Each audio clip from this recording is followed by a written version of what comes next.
Hi, this is Eva for Once Upon a Timeline. Welcome, everybody. I'm still here.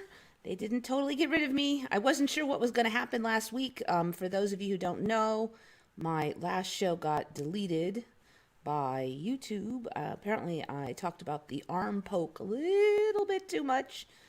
So, yeah, I was worried. I got a strike, and if I get two more, channel could be gone.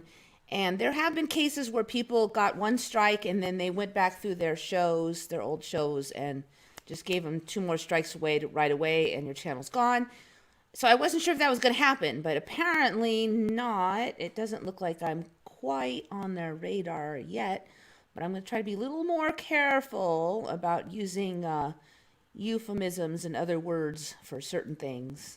And you guys, maybe you can use some nicknames in the chat too. Might not be a bad idea, although it was probably 99% me last week because I did talk about the arm poke a lot. All right, so I'm still here. I'll stay on YouTube as long as I can, unless I get kicked off. It's really hard to predict how bad they'll get because they've gotten really bad in the last year. And it just seems like they just keep slapping new rules on top of old rules. I think Facebook just made a rule. Was it Facebook or Twitter? Twitter. It was Twitter. You can't disagree with anything that the CDC or the WHO says. If I remember correctly, that was the new Twitter rule. And it's tricky because the CDC and the WHO don't always agree with each other. So if you have to agree with both of those, well, what if they don't agree with each other? Yeah, clown world. So anyways, that's kind of it. So I'm gonna if anybody has my show from last week, it was up there for about 6 hours before they took it. If anybody has a copy of that show, let me know. I'd love to get it back. I'll put it up on another channel. I won't put it on YouTube, and you could watch it there. But I will go over real quickie like a couple of the better Mandelas from that show at the end of the show. But first, we will start with this show stuff. Let's see. I was kind of just looking through what you were talking about.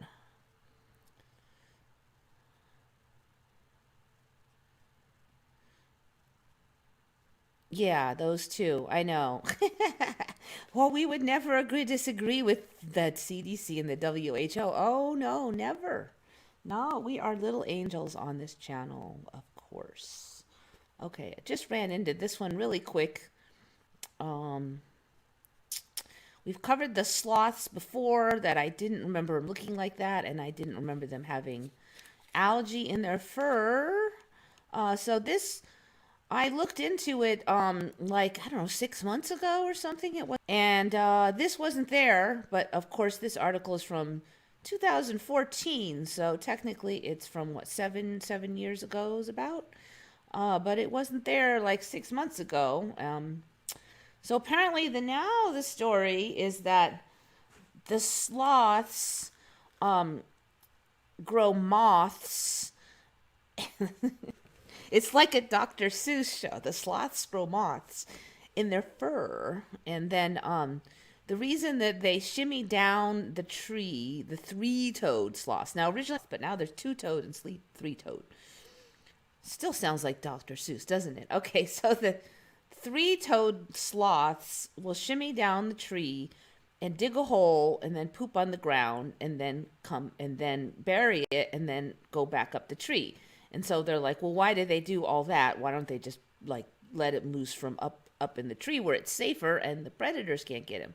So now they're saying that the sloths poop on the ground and bury it so that the sloth moths can go into the poop from the fur of the creature and lay their eggs.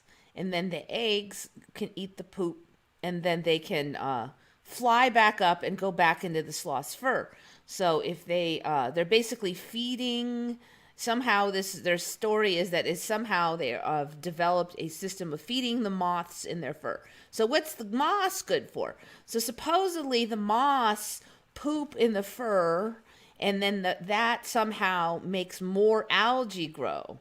on the fur. So we've covered before that algae grows on the fur, if you remember back there. So what's the good of the algae on the fur? Okay, so now the story is that the sloths sometimes eat the algae on their own fur. So they're basically farming their own fur out, and they eat the algae, and the algae is supposed to be way more nutritious than the regular plant life in the jungle where they live.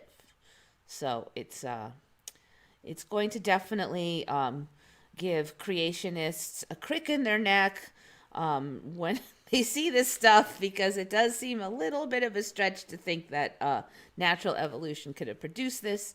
Of course, I've seen this show up in the last 6 months, so that's a little bit of a short time frame for Darwin. I don't know if we're going to get even more storyline than that, but anyway, so I call Mandela because that wasn't there like 6 months ago.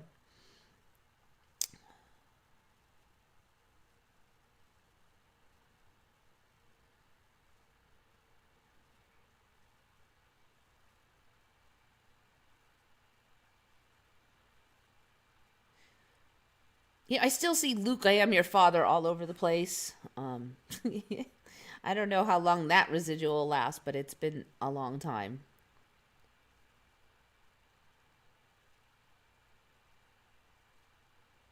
Oh, I think preliminary there's more than three now, because it's weird. They'll be like suddenly all these people come on retconned, and there's so for the Star Wars one, there's Luke, I am your father, and there's no, I am your father. And then recently, a bunch of people showed up on retcon that remembered, no, Luke, I am your father. So third timeline there, but there's a lot of ones like that where there's two versions, and then another batch of people will come in with a whole third version. So I actually I think that there's probably hundreds and hundreds of timelines here now. I think every time there's a shift, some of us leave and new versions come in, and it just. So when I first started learning about Mandela in like 4 something years ago, almost 5 years ago now, I shared almost all Mandelas with almost everybody else. There was only a few that I didn't share, and there for almost everything there was only two versions.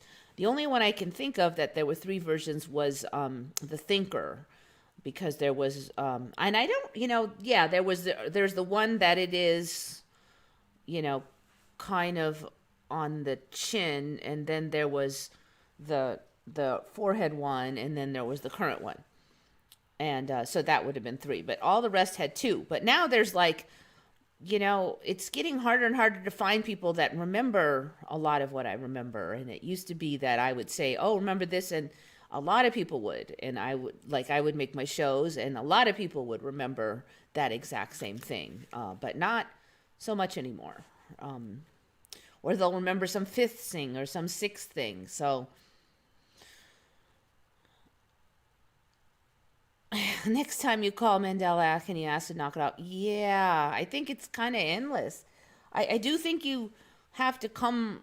It seems like people come from a close-ish timeline. Like, it's not like nobody's come here and said, oh, Hitler won the war or anything like that. But I don't know. It just keeps getting a little stranger and a little stranger. So, speaking of a little stranger, so 2 weeks ago we had that flying boats.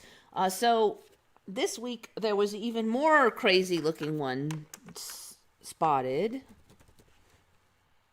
I really should have rebooted my computer. It's a little slow.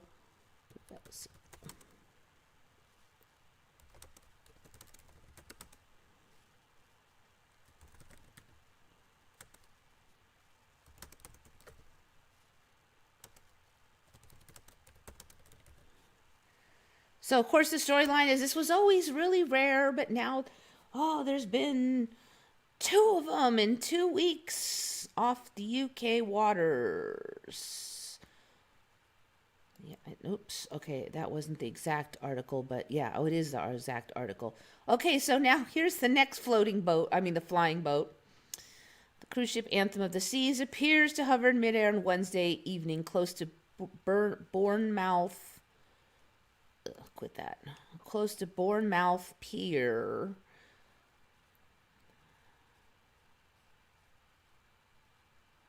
"13 days after giant tanker was pictured floating above the water off of Cornwall, the effect of an optical illusion known as superior mirage. Similar images emerged of the cruise ship the Jewel of the Seas off the Dorset coast." Jewel of the Seas. Anyway, so there's their net floating, flying boat number 2 or 10 or whatever. They want to make sure you're getting this in your head, apparently. I'm sorry, but so basically there used to just be the mirage. For me, there was just the mirage that was on like hot pavement. And that is now called an inferior mirage. And then these are called superior mirage. Didn't used to have that split in my old timeline. There was just mirages.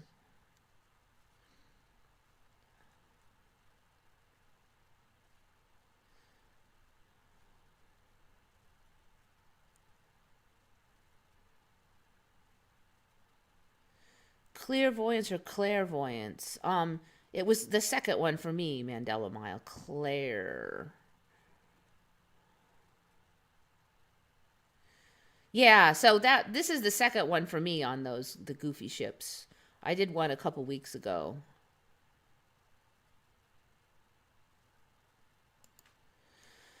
Okay, next. I really don't have I have it all written down, but I didn't line up hardly any windows.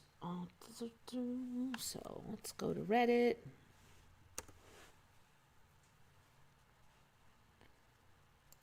I think we'd be going to r/.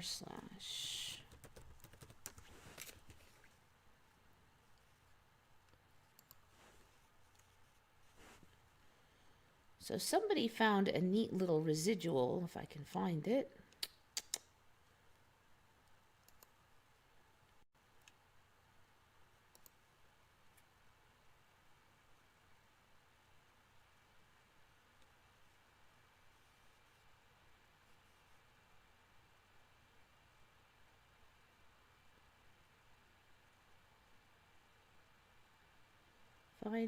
Find.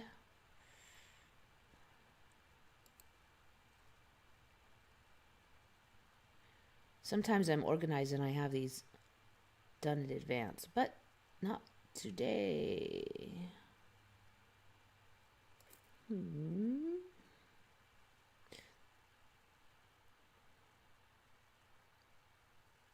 Darn, I don't think that's the one.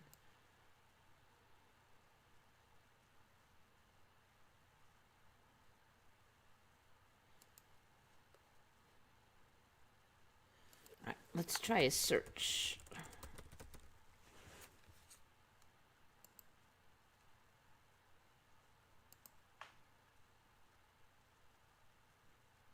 There, this is the one. Okay, the reason I wanted to bring this one up, it's the old objects in mirror, as many of us recall, may be closer than they appear. That's how we remember them. So this guy actually found this old mirror, and it was a motorcycle mirror, and it actually says objects in mirror may be, and then the closer got all scratched off, but you can see that there's a HAN there, so there was a than, and then they appear. Now, when he wiggles this film around, you could kind of see that although the paint has gotten scratched off, the closer kind of, there's a shadow residual lines of the closer in there, so that is actually also visible. So he actually basically has objects, a mirror that says objects in mirror may be closer than they appear, like we remember. So for those who don't know, it is now and always has been objects in mirror are closer than they appear. And this is the only one we found that really actually is a mirror. So there's two theories predominant about how this one still exists. One of my favorites, and I don't know if it's exclusively this, but we have seen that warped or damaged versions of something sometimes don't shift. And so this one has a giant scratch damage because this motorcycle was in an accident. Scratched off the closer, the word closer, and part of the than. Was that enough to let it escape the Mandela shift. I don't know. The other possibility is we have seen that sometimes like cheap Chinese non-manufacturer knockoffs sometimes have the old version of something like toys that were made in China that are not licensed or something like that.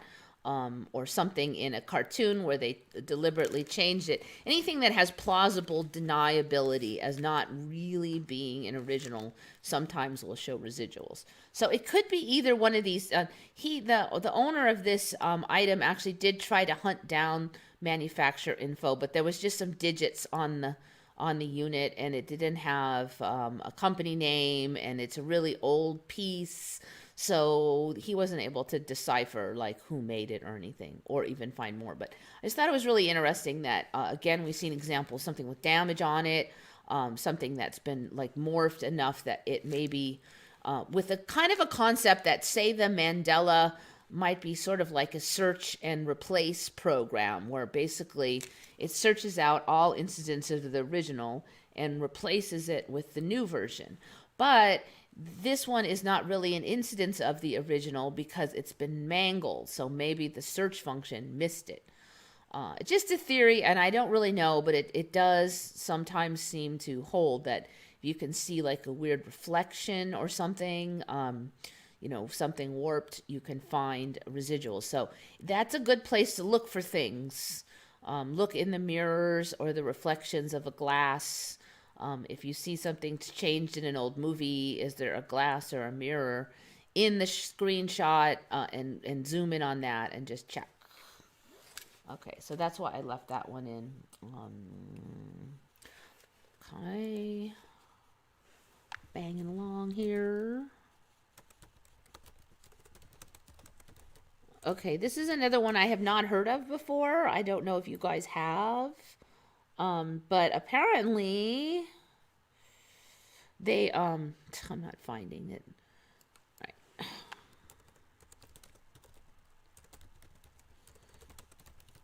This kind of goes with what I've been saying about the colored rivers. Apparently, every year since 1962, they dye the Chicago River green for St. Patrick's Day. So here's the image of it. I've never heard of that, but they've been doing it every day since 62.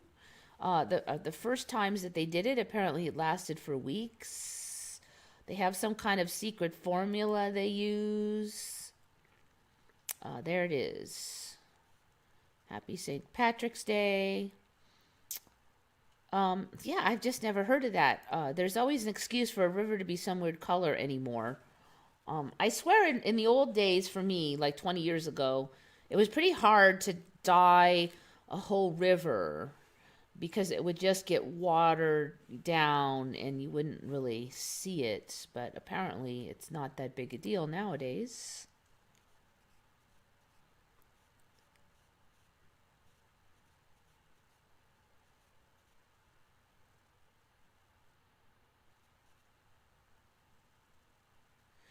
The funny part is every time you read that bit in the mirror, you were bored.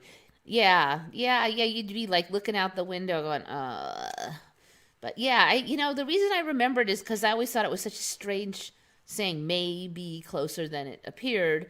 And being the nerd that I sometimes am, I'd be like, well, how do you know when that is? Like they should be info on when it's going to be closer than it appears. Like all the time? Are you saying it's all the time? Then they should just say are. They should have, but maybe makes you wonder. So now it actually makes more sense because it is, but they just are closer. But I used to always wonder about that. And more than once, I might add, because like you said, how many times do you look out the mirror, bored to death, and it's still 2 hours till the destination?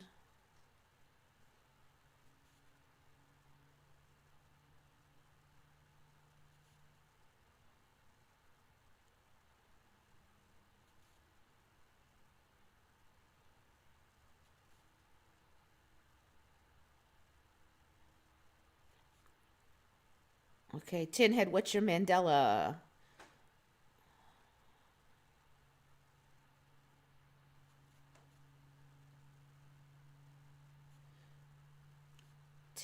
tin head. Did you say what it was yet?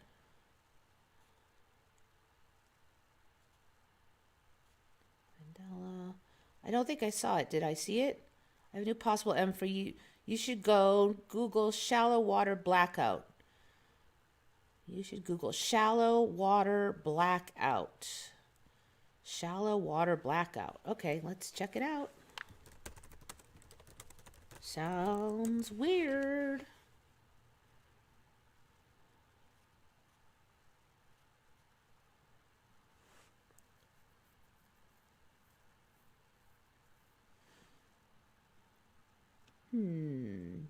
What causes... So it's some kind of fainting.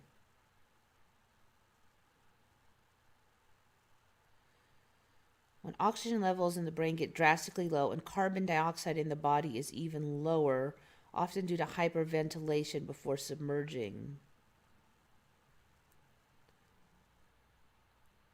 The low level of carbon dioxide is the catalyst for shallow water blackout, as often too low to signal the brain to tell the body to surface. Shallow water blackout, the silent killer of swimmers. I've not heard of that.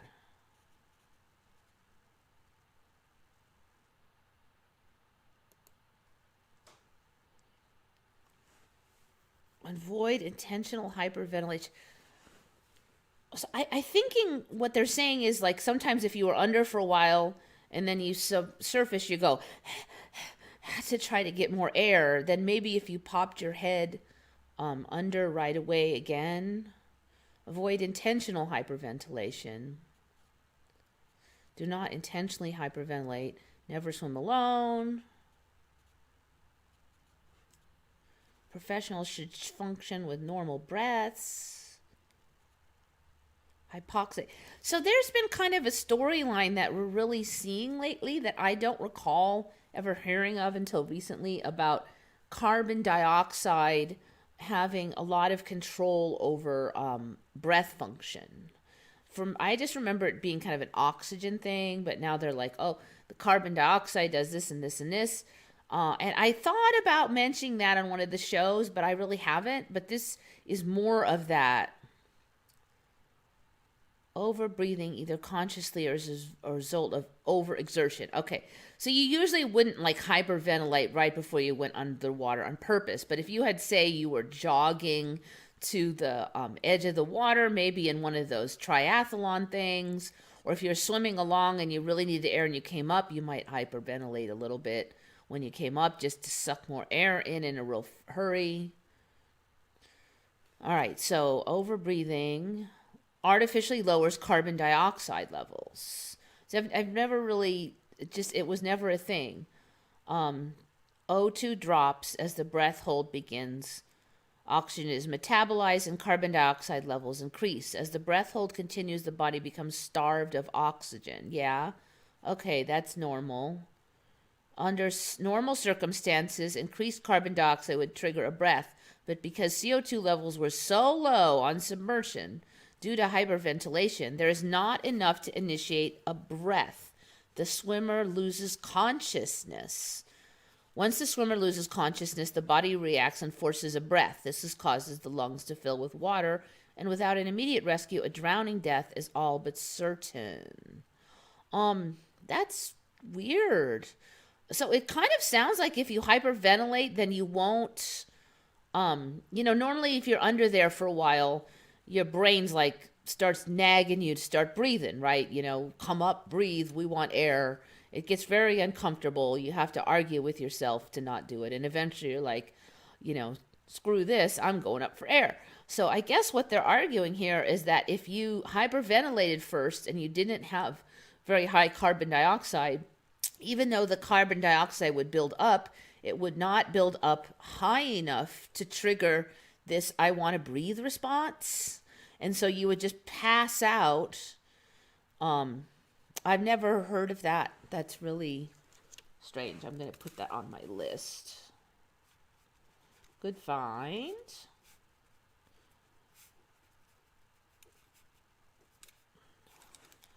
So the old don't swim after eating a thing last I checked was an old wives' tale. But now we got this thing. And this I could totally see happening in either triathlons, because they I believe they do a bunch of running till they get to the water, so they're probably breathing away and then they have to jump in here.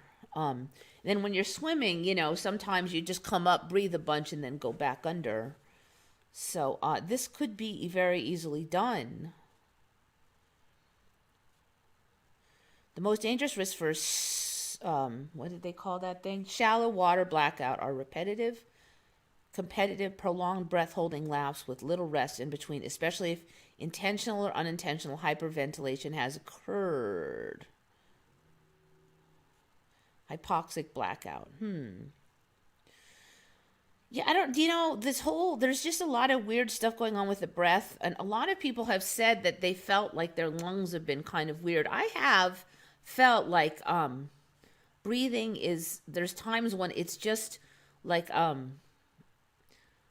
need less, or I'm not quite getting enough. It's just like my whole balance is just a little off. It'll last for an hour or something, and then it'll pass. Like my regulation's a little off. Nothing major, but I've heard other people talk about that too in the last 6 months. It's like there's a lot of, and we see in the lungs, the shapes have changed a lot of the lungs. Now we've got the whole muzzle thing that's going on with the cloth in front. There's definitely going to be questions about how much that does or does not affect lungs.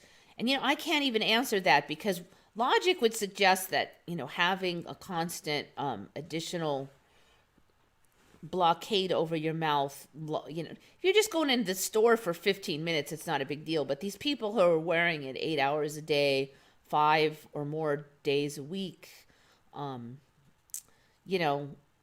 now the lungs are different. So I don't know, are they going to be better at handling this now? Is they going to be worse at it? What storyline is going to pop up or not, according to that situation? I guess we just have to sit out and wait, because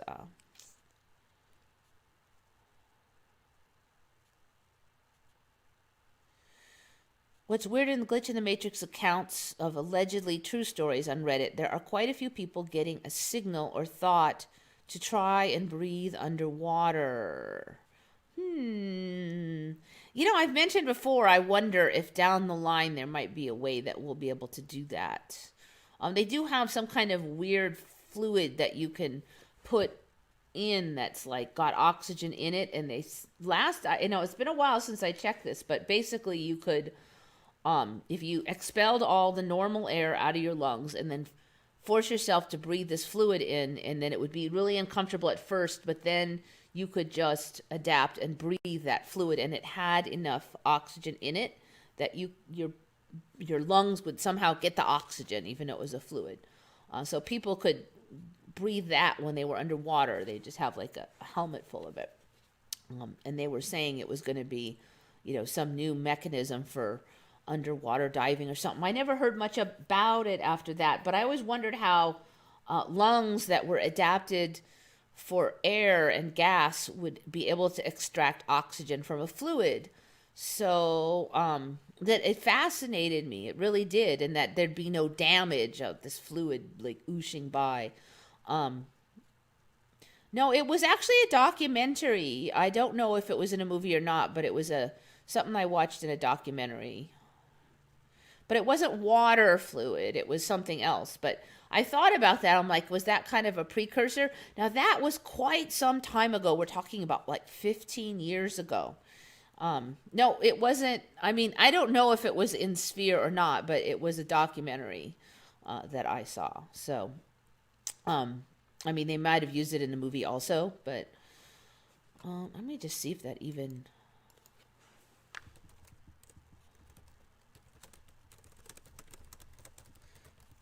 And it looked like water, liquid breathing. Air-breathing organism breathes an oxygen-rich liquid, such as a perfluorocarbon, rather than breathing air.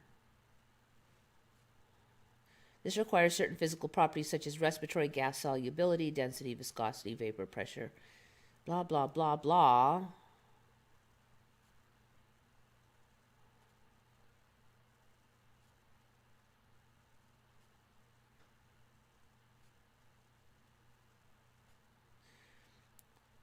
Part of the lungs are filled with perfluorocarbon mixture with high oxygen concentrations that open up the alveoli.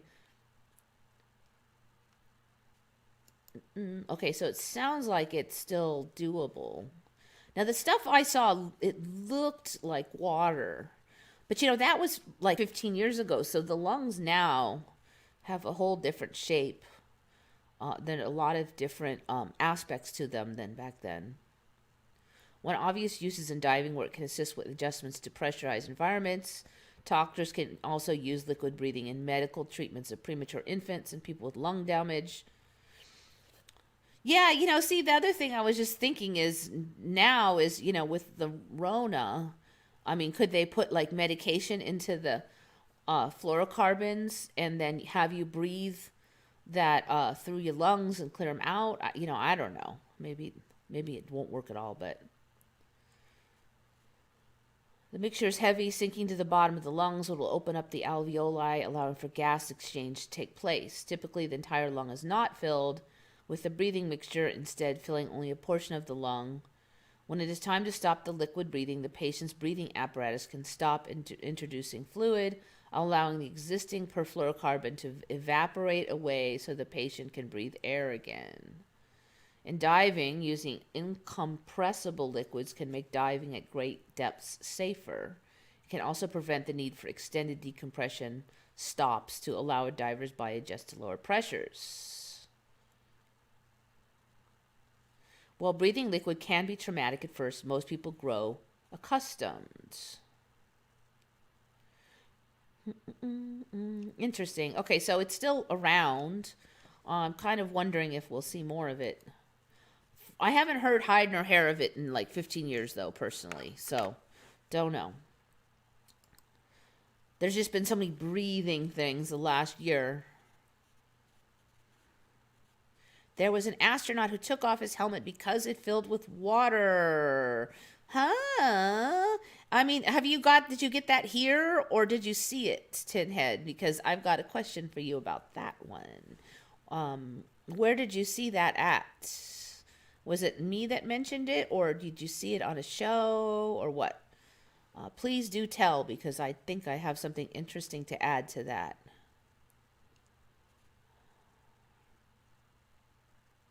It was in the movie Abyss. Aris had a flood full of fluid and he could breathe for deep diving. Let's see. Okay, now that was diving, but Tinhead was talking about astronaut. So we're talking space versus ocean. And I never saw the movie The Abyss, so I'll take your word for it.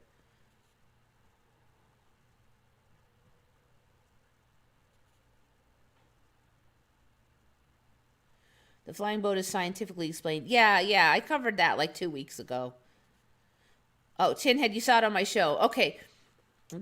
What I mentioned on my show was that I saw a documentary about space, and in one part of the show, they said that his helmet was filled with water, and he almost had to take his helmet off to release it. And then I was like, well, what? You can't take your space helmet off when you're in space. It'll kill you. But they just said you can do it. He would have had to do that. I'm like, what? You can't do that. So then I watched the show again because it was repeating, like all the shows on that channel were repeating every 4 hours. So I watched it again and I went to the exact same part and they never said that at the second time through. So I'm like, I was in like some weird timeline for 5 minutes or something. I don't know. So I looked it up though, but they do say that you can do that now.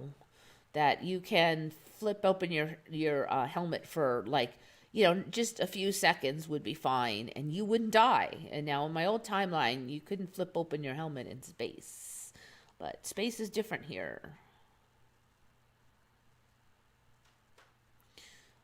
Goodbye, humans. It was nice knowing you. Most of you probably getting the stick to prick to me. Yeah, no, I don't think too many people on here are getting the arm poke. I mean, you can if you want, but I'm not telling you what to do, but I'm not doing it. That is a subject that get me banned, so that's why I'm not going to talk about it too much, though.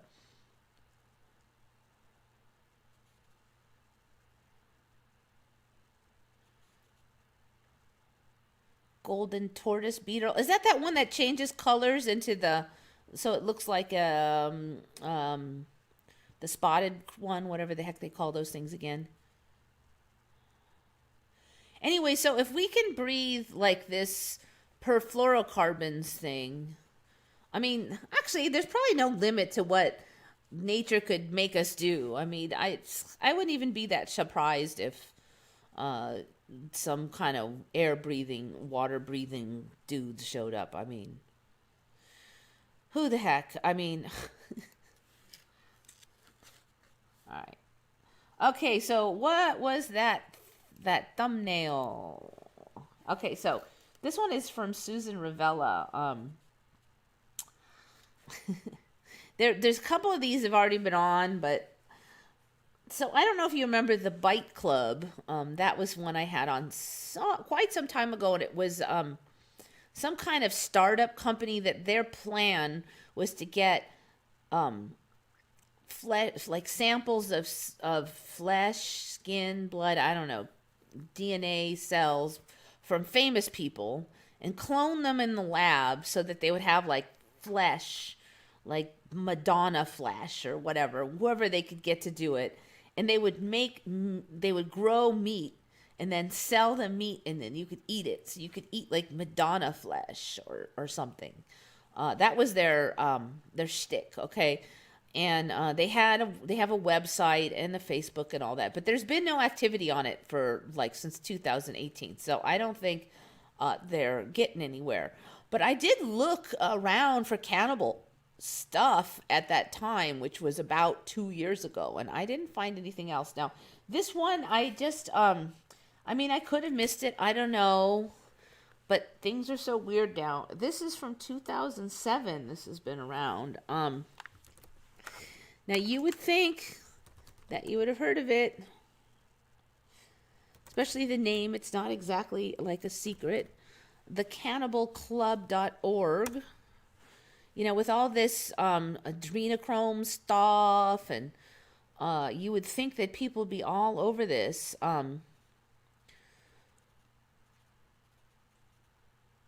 Oops, www.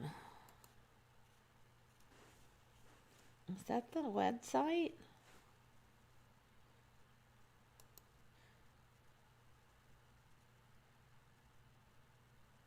That is not what I wanted. Okay, where is it? It's not it's just, I made a boo-boo. If it's not it's just Cannibal Club. That other one sells toys. Okay, this is the one I was looking for. Okay, so what is this? Okay, so this is in Los Angeles. Apparently, they prepare and they sell human meat. I wasn't even aware that was legal. They're not growing it in the lab. They claim that they get donations. And I mean, reading this is very surreal. Cannibal Club brings the cutting edge of experimental cuisine to the refined palates of Los Angeles' cultural elite. Our master chefs hail from around the world for the opportunity to practice their craft, free of compromise and unbounded by convention. Our exclusive clientele includes noted filmmakers, intellectuals, and Enlightenment ideals of free expression and rationalism. On event nights, avant-garde performance artists, celebrated literary figures, and groundbreaking musicians entertain our guests. At Cannibal Club, we celebrate artistic excellence as the natural and inevitable expression of the unbridled human spirit. All right, let's see what kind of events they have. I checked this like last week, so Yeah, I'm assuming they haven't changed. Diamanda Galas, famed avant-garde performance artist, composer, keyboardist, and vocalist, has been described as capable of the most unnerving vocal terror. Musicologist Susan McClary writes that Gallus heralds a new moment in the history of musical representation. Focusing on themes of suffering, injustice, and despair, her works are characterized by visceral shrieks and wails reminiscent of glossolalia or tongues. She has corroborated with Led Zeppelin bassist John Paul Jones, and her work has appeared in such mainstream films as Natural Born Killers and Francis Ford Coppola's Dracula. So she'll be performing on Friday and Saturday nights. Here's your meals. Each dish is a study in taste and elegance. Penne pasta with meat sauce. Sirloin steak, 8-ounce sirloin steak with fresh garlic, sauteed onions, and Worcestershire sauce. Liver and mushroom pierogi. Here's the... It doesn't sound that bad if you don't think too hard, but now it gets bad. Placenta lasagna, an otherwise traditional lasagna with one layer of cheese, substituted by minced placenta and heirloom tomato sauce. And I don't, they don't really go into detail, but Mrs. Lovett's meat pies also doesn't sound that exciting. So check out the staff here. So here's what's weird. This has been around since 2007. Elspeth Blake earns her wings in New York's theater district, working directly under famed restaurateur Vincent Sardi Jr. She moved to LA in 1997, where she gathered the talent investment capital to open Cannibal Club in 2007. A couple other people in here. This one's interesting. Raven Chan worked with Elspeth Blake and Vincent Sardi Jr. in New York before traveling to LA. As service manager, she handles the daunting task of procuring our specialty meats. So where do they get these from? Frequently asked questions. What does it taste like? Pork is the closest match. How do you get it? Avenues of procurement vary. Most institutes who supply us prefer to keep those relationships discreet. Bodies are often bequeathed.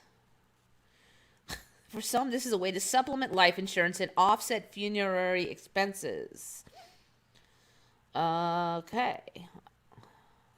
I'm not going to go into the ethics. I think that's self-explanatory.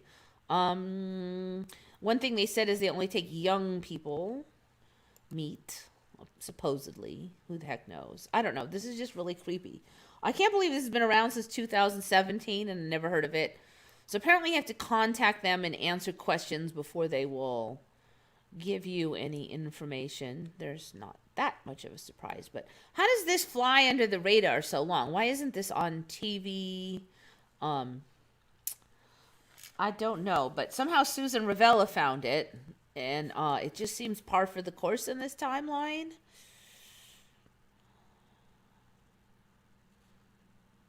I can't believe it's even legal. I mean, so I mean the meat pies, those are probably organ meats, I would guess.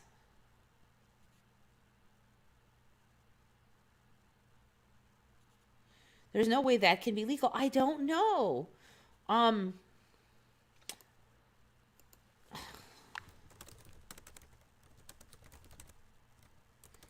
Cannibalism. I mean, if it's consensual, in the United States there are no laws against cannibalism per se, but most, if not all, states have enacted laws that indirectly make it impossible to legally obtain and consume the body matter. Murder, for instance, is likely criminal charge. Yeah, okay. You can't murder, and you can't, but if it's consensual,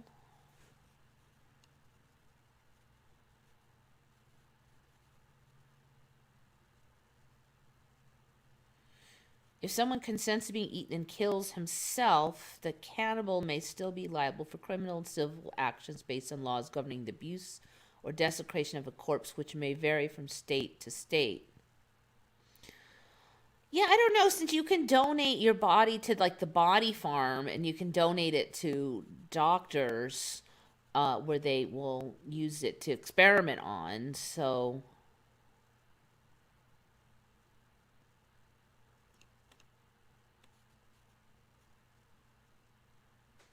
hmm.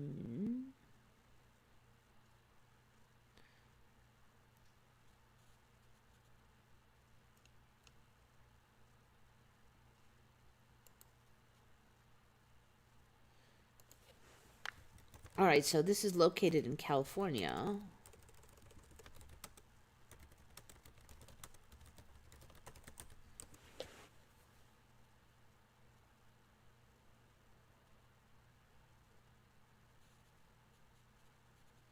Cannabis. Is cannibalism against the law in California?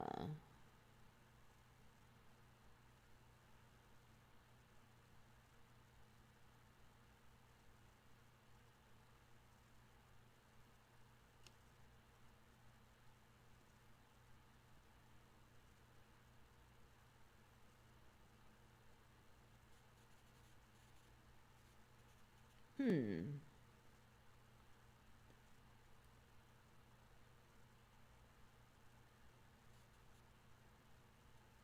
I don't know. That I guess it's just opened it and maybe nobody's filed a case. I don't know. So it would have to be a desecration of a corpse. But then you want to argue that, what the doctors will do to donated ones is not any worse. So I don't know. I just can't believe it's been around since 2007 and nobody's done any shows on it.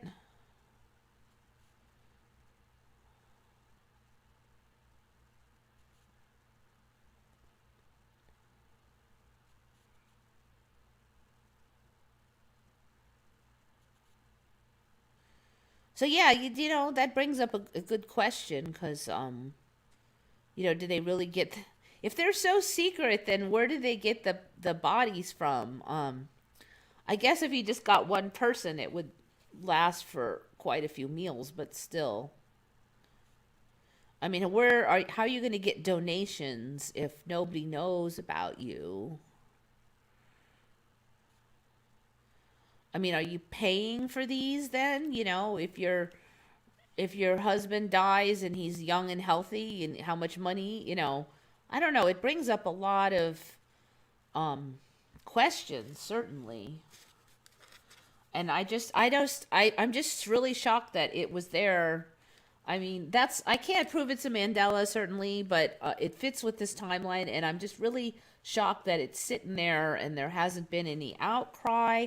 I mean, to put things into perspective, like a couple years ago, there was a big stink because somewhere in Los Angeles, some Japanese restaurant was cutting up the fish, like taking them right out of the water and cutting them live on the cutting board.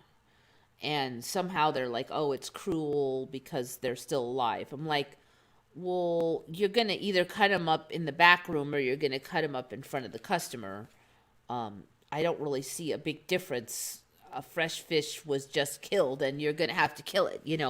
But there was a big stink about that, and then they had to change their practice because of that stink. So how is there a giant stink over cutting up a fresh fish a live fish on a cutting board in a Japanese restaurant, and yet there's no stink about the cannibalism club? Um, I don't know. I just the reality is weird. Okay, close off some of those. Okay, so this next one, I don't know how to describe this exactly. It's at least not so gross. Yeah, so when Susan Ravella found the Cannibal Club, she also mentioned the Bite Club, but I have covered the Bite Club, and there's not much going on with the Bite Club. I checked again. You guys ever heard of worm fiddling?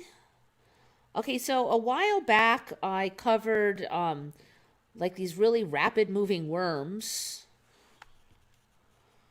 that would just, my old worms are like, but these worms are like, like the worms can move a lot faster in this timeline. Okay, so they've got this thing called worm fiddling, or sometimes it's called worm grunting. Okay, so in my old timeline, if you wanted worms for your fishing, you just had to dig them up and you look under rocks, you look in the mulch pile, whatever. But apparently now you can like call them up. So what they do is they make this noise and it kind of sounds like farts, the kind of noise like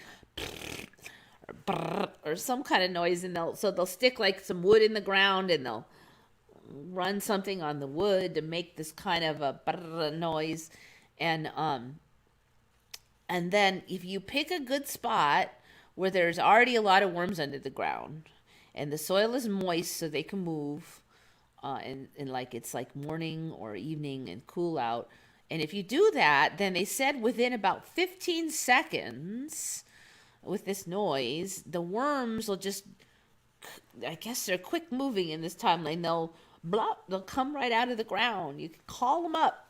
It's called worm fiddling. So I don't really want to play, I don't know if I want to play a YouTube because I might get a copyright, but maybe I'll do a quickie. YouTube. Well, if it's on Wiki, it should be safe to play a little bit of it. Let's see if we have sound here. Had to give it a little higher pitch. Okay, so he's smacking the wood into the ground. There's lots of different contraptions for this.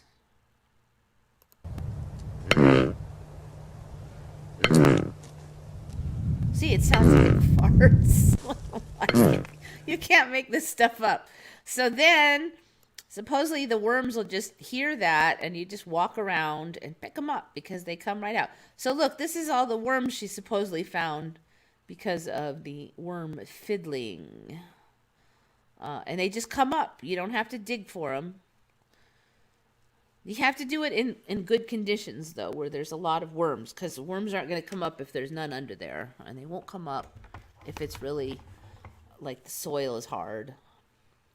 Rubbing the top of a wooden stake with a flat piece of metal. I've also seen, like, a stake that has bumps on it, and then they run another piece of wood over that, and it makes a bump noise. Worm grunting generally refers to the use of a stob, a wooden stick that is driven in the ground, and a rooping iron, which is used to rub the stob. Worm fiddling also uses a wooden stake, but utilizes a dulled saw, which is dragged along its top. Okay. No, I've never heard of that. I'm very suspicious.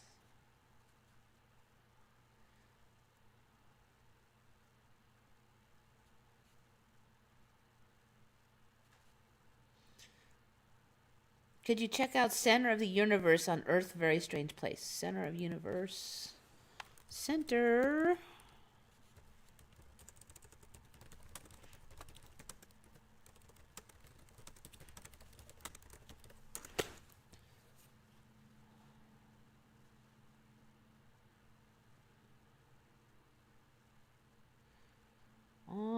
Is Earth Very Strange Place like a website? I'm not really seeing anything obvious.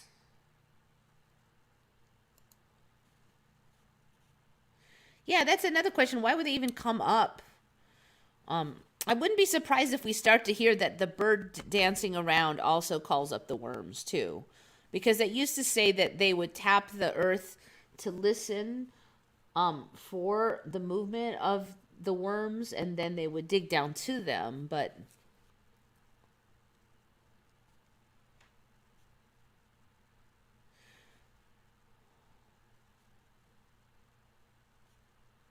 oh, is 1902 the new date of the mud flood? I was wondering if they've tacked it down at all.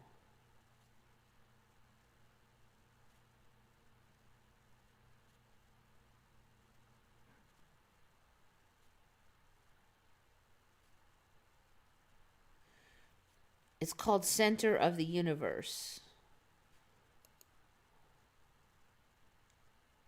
Yeah, okay, but if I just type in Center of the Universe, I mean, am I going to find anything other than what? Black holes?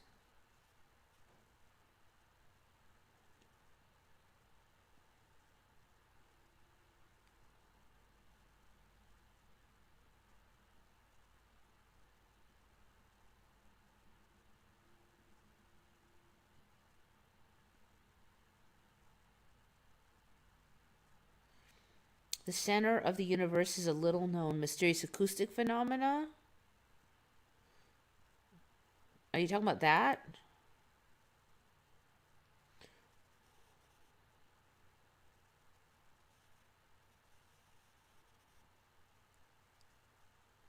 With a mysterious cause. Oh, okay. I think I've had this one on.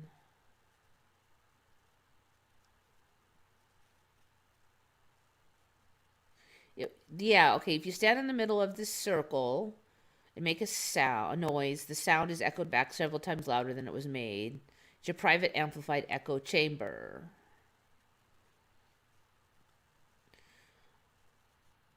A foghorn could be going off in the center of the circle, and those on the outside wouldn't hear it. This may be an exaggeration, but your voices do sound extremely distorted when heard from outside the circle. It's an incredible effect. Okay, yes, this one has been on, if that's the one you're talking about.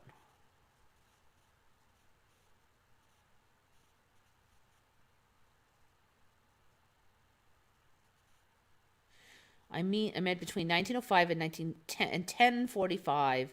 From 1045 to 1905 is when Tartaria disappeared off the maps. Yes.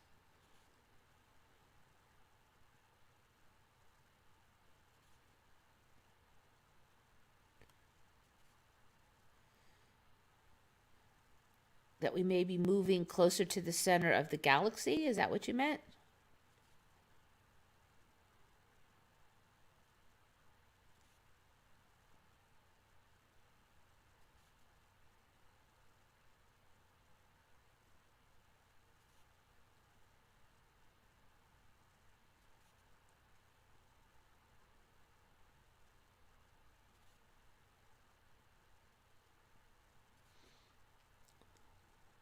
What does the noise simulate? Yeah, I don't know. They didn't say why the worms come up. I did look and they just said you do that and they come up. I didn't see any questions about why they would.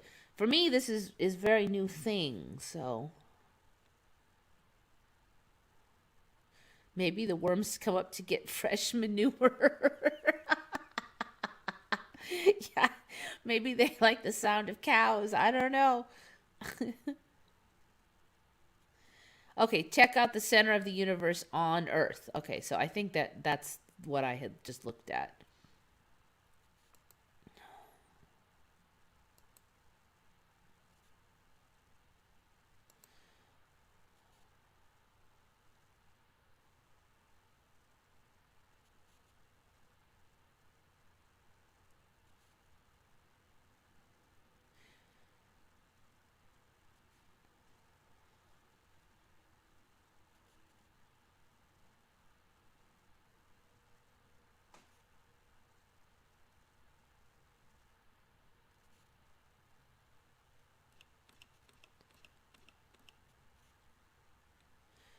Has anyone ever heard of a hail cannon?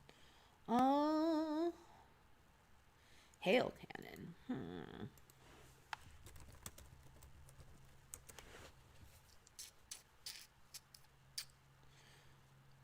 A shockwave generator claimed to disrupt the formation of hailstones in the atmosphere.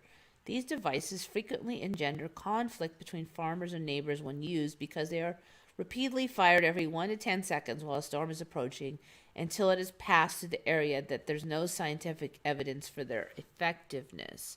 No, I have not heard of those.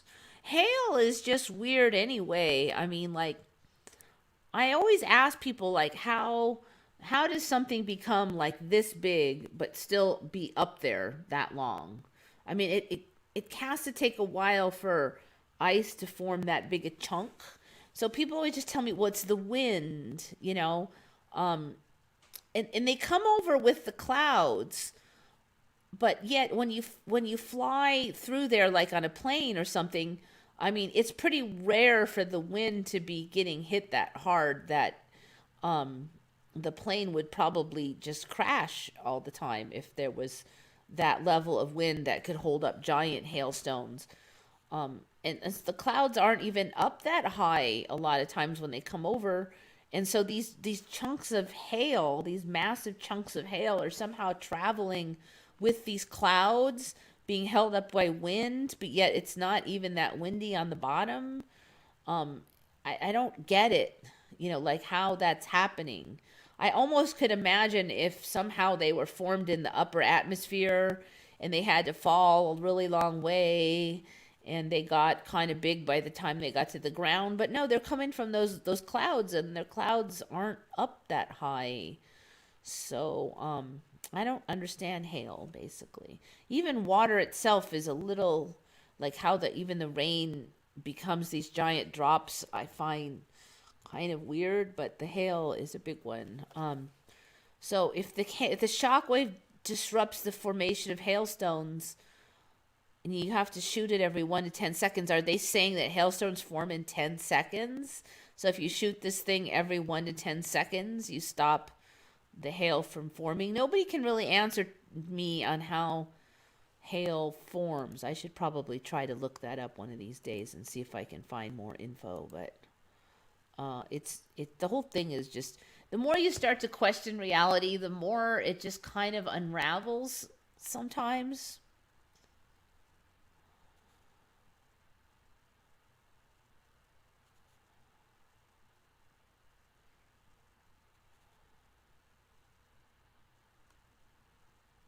Thanks for blocking me.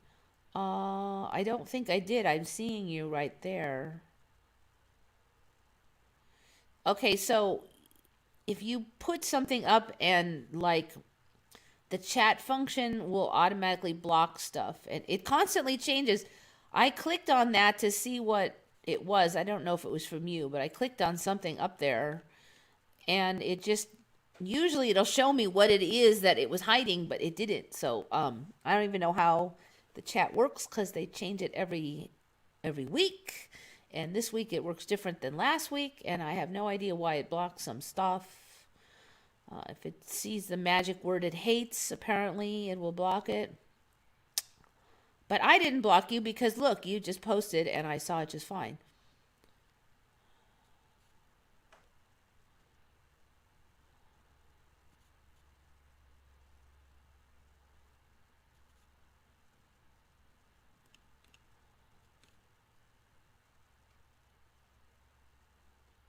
Hail cannon. I'll just write it in there because it's kind of cool. So they're blasting acoustic stuff then, basically.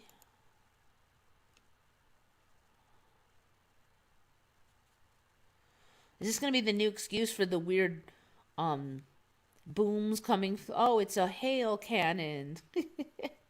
People are hearing all those weird sounds from the sky now, the last recent years.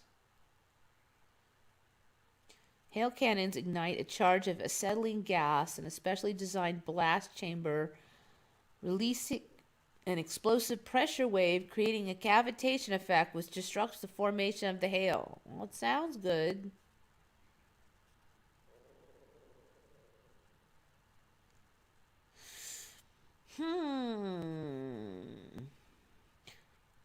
I mean, I could certainly see them wanting to stop that mess because, like, if you have succulents and cactus, your guys will look pitted for like years after a heavy hailstorm. But I don't know. New one on me.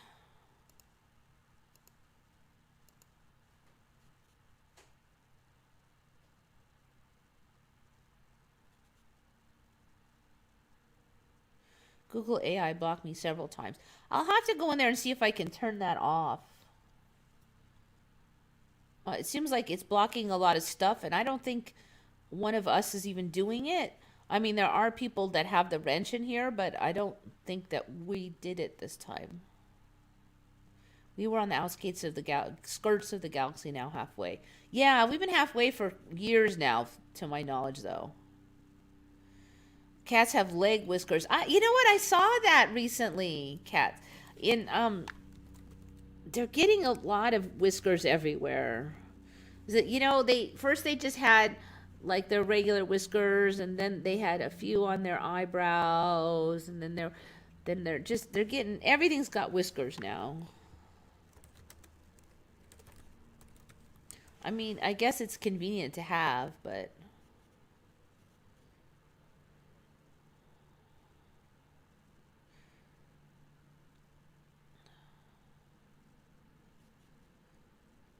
what are the whiskers on the back legs called? Carpal vibrissae. Vibrissae.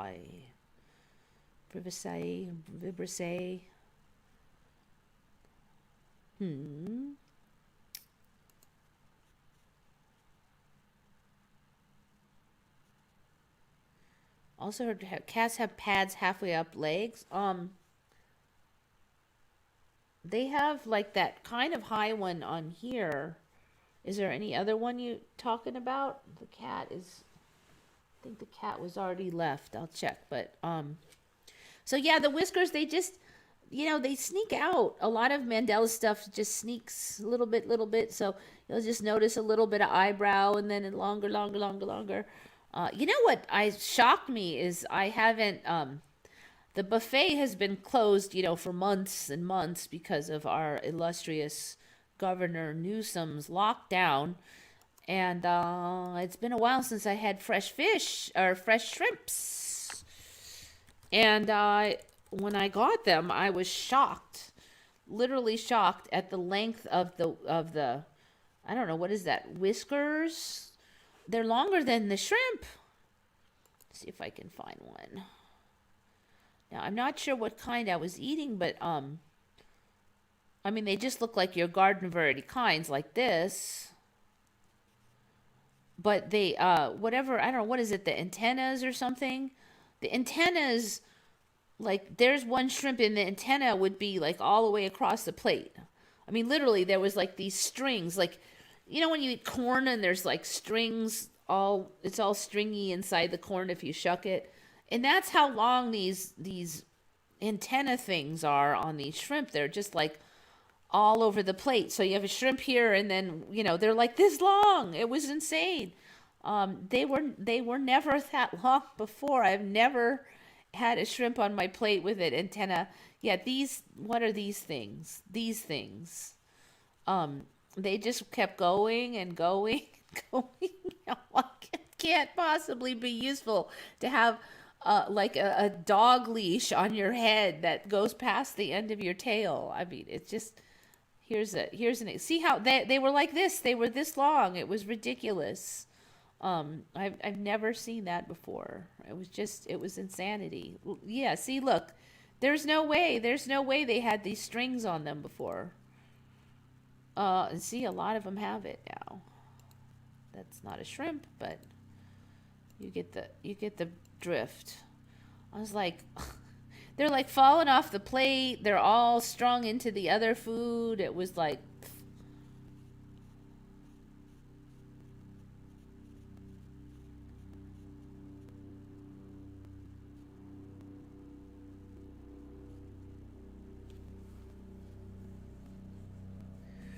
yeah, I don't know what's up with the lockdowns. I mean, you have to wonder, there's the obvious excuse mongering of the Rona, but I mean, like, from a metaphysical perspective, you've got to wonder about the lockdown, and it could be many things, and everybody going around with masks, so you kind of forget what the face looks like, and then you would probably have, there's the muzzle concept, but then there's also people will wear less makeup and be less into looks.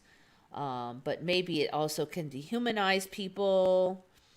Yeah, I will look at my cat for the back leg pads, because I don't remember them having dew claws. I mean, dogs did, but He's not in here right now. I'll have to check him another time though.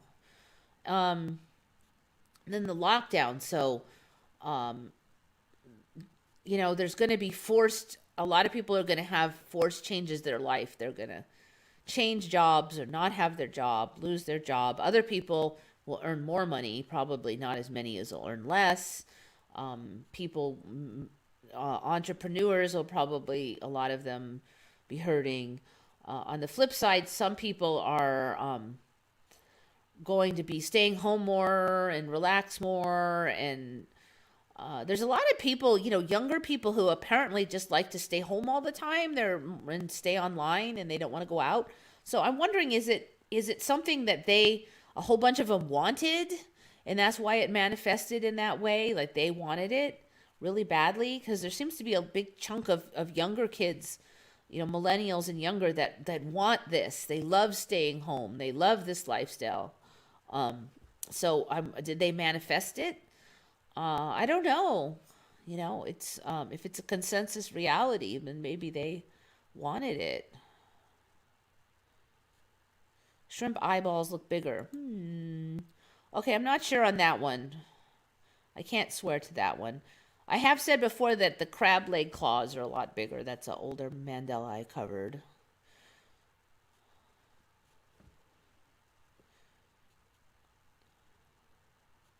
Yeah, pets, animals are a lot smarter. Even just today, I saw this menage on when photographers were trying to take pictures of animals, and the animals just came and sat next to them.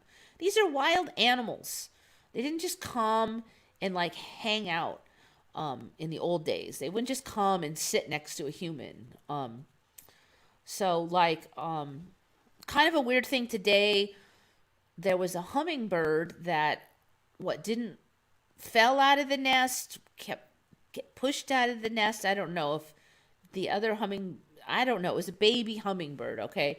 And somehow it just didn't want to be in the nest, so my neighbor near work just put it in a little cage. She leaves the doors open so it could go in and out, but I think it's too young to fly.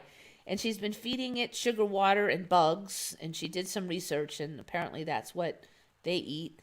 And she holds up a little syringe, not with the metal point on it, but just a blunt end syringe with sugar water, and it sticks its tongue in there and it slurps out the sugar water until it's full, and it just sits there, and it's like half size of a normal hummingbird. And then she sticks her hand in there and she pets it, and it's just a little chick, and I swear to God, it looks like it likes it.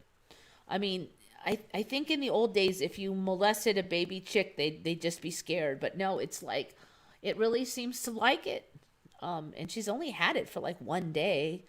So, I don't know. It's weird. So she's hoping she'll just keep feeding it. It seems to be doing all right.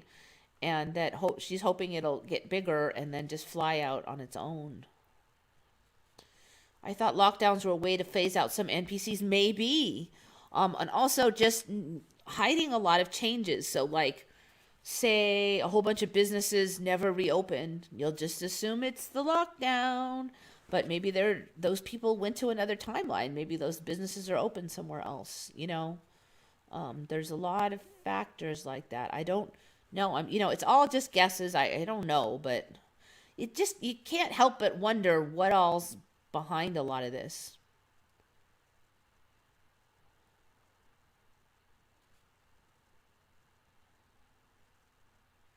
I think it was the overworked, overtired, nutrient-starved normal workers who tipped the scale in favor of remote work and remote schooling. Yeah, and that's going to open up the doors to more remote work and more remote schooling. And when you have that, you have less people on the streets. So people maybe you'll just see less people, and you'll assume they're all at home working, but maybe they're just, they don't exist anymore, I don't know. It's just, I'm just throwing ideas out. I don't know, but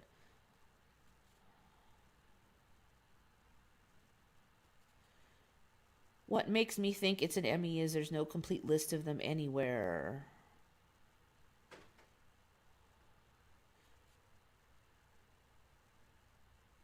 Oh, you're talking about that song? I don't think I know that one.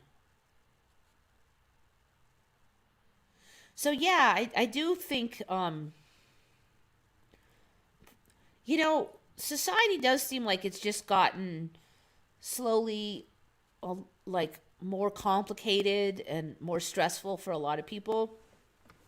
Get some water. So it could well be that it was just the wishes of so many people to get off the treadmill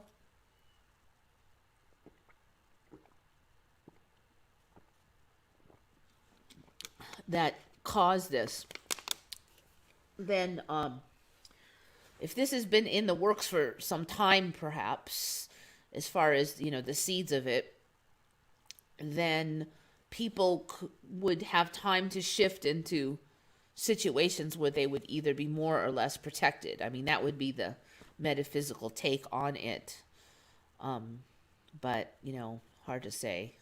There's probably people who are in jobs that shouldn't be in that job. The job's bad for them. But you don't want to leave because you have financial responsibilities and you don't want to take risks.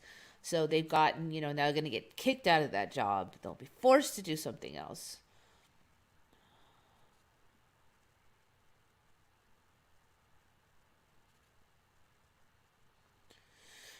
Oh, you're talking about animals doing what you said. Yeah, my last dog was like that.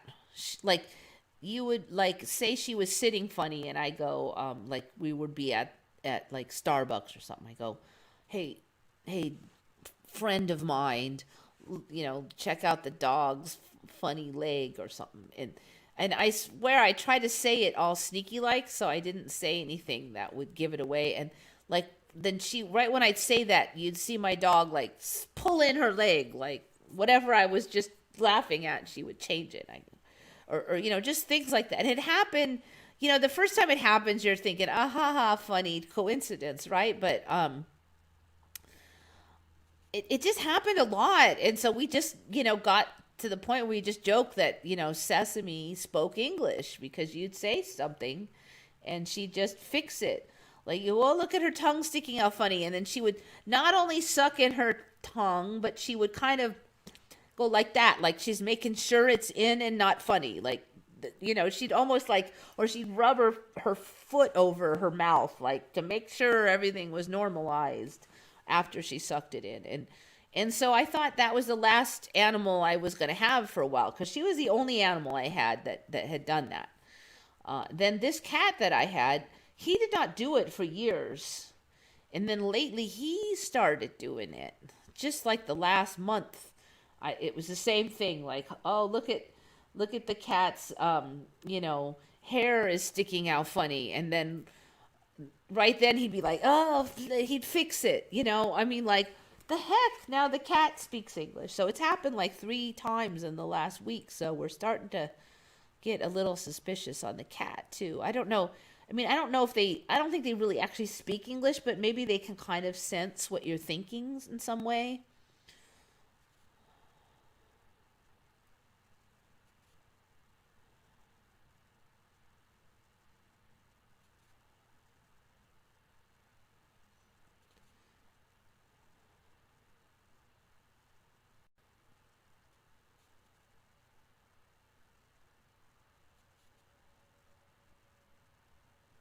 There's a lot of cat videos of cats saying no or hello or now. Yeah, but okay, so some dogs make a kind of noise, and if you give them a dog biscuit every time they do it, they'll or you praise them or whatever, they'll do it more. But that doesn't demonstrate they understand. So that's a whole nother thing. Now, we did cover that they had those weird like uh, electronic devices on the floor with colors, and the dogs could push the buttons and indicate what they wanted. And it does seem like they understand those. Um, so that's definitely getting interesting now.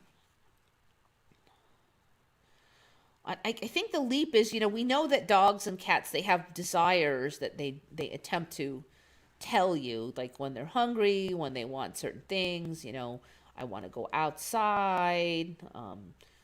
But the concept of them understanding, like, our spoken language or mind reading, that's kind of another leap.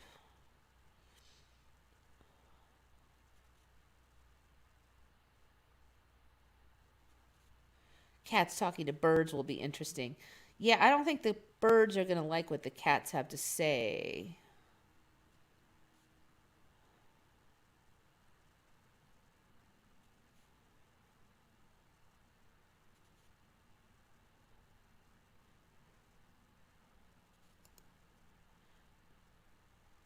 All right, now, did you, Tinhead, retract that message? Because I don't know.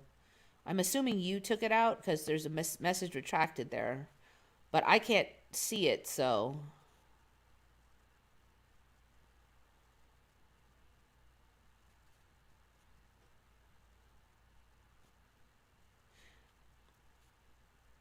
An AC going from above the table and out from under the table could make the restaurant safe. Okay, so it's a little risky, but I'm just gonna put it out there. But they did come out with a study recently um about the face muzzles, and then they advertised that was it spread was lessened or some kind of blah blah. Okay, so I studied that study, and they didn't tell you the details when the media covered it, but basically they found an approximate 1% lessening of spread. 1% lessening of spread in states that had heavy coverings of the pie hole versus the states that didn't. So it probably doesn't help much. I mean, 1%, and I did not see if it was a statistically significant difference or not. So I'm not sure if it was. That's pretty minimal amount of help, and it's small enough that it could be pawned off on other things too. So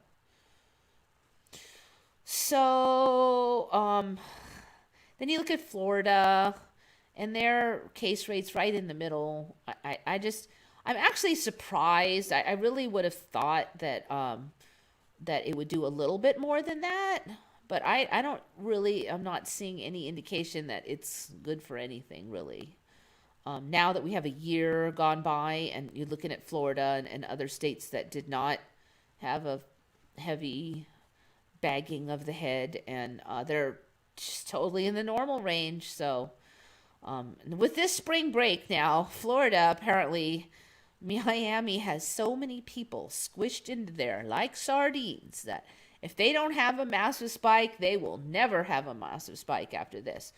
And they didn't have one last year. Everybody said they were going to have a massive spike after spring break last year, and they didn't. So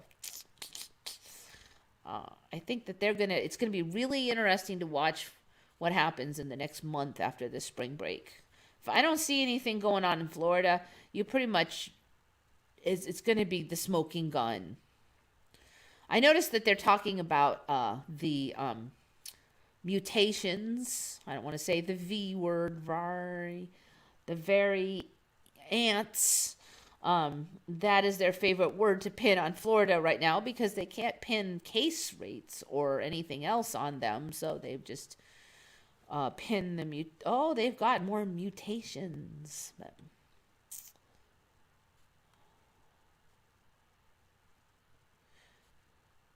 Oh yeah, the story is that they lied about the numbers, Florida.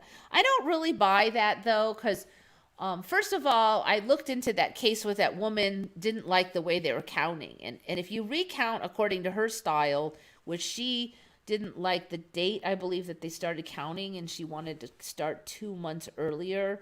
And it added a few percent to their numbers, but not a lot. The other issue you have is that it's pretty hard to hide overall deaths because it's going to go down as something. So if they've got death certificates coming in, so either it's going to have, the big C is going to be on there or something else. So if a bunch of people are dying from the big C and not being listed as the big C, then they're going to be listed as something else. So something else is going to have to go up then. So, heart attacks, pneumonia, the flu, something's going to have to go up. And that didn't happen. So that you can pretty much count their overall all-cause deaths and the causes behind them, and they're not going to be able to hide that many deaths. Definitely not. There's just no way. So, you can pad deaths by stealing them from other categories. Like you could relabel the flu all to be the big C, for instance, just hypothetically. Of course, that would never, ever really happen. I would never say such a thing. But just hypothetically, if you relabeled the flu as the big C, then you could have more big C, but you would see that in the flu rates. That's strange. There's no flu. There's no heart attacks. There's no pneumonia. The numbers have to come from somewhere. So the reverse would have to be the case with Florida. If they are hiding a bunch of deaths, then the death rates need to go up in some other category, and we just haven't seen that. I mean, I'm sure that there's ways you could argue a few percent here or there, but there is no way that mass hordes of deaths can't be hidden, because the death certificates are counted. So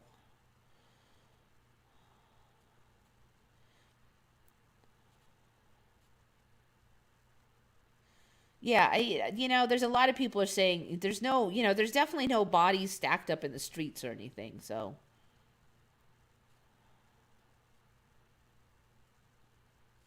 floating ship video got taken down. Really? Let me see. Nope.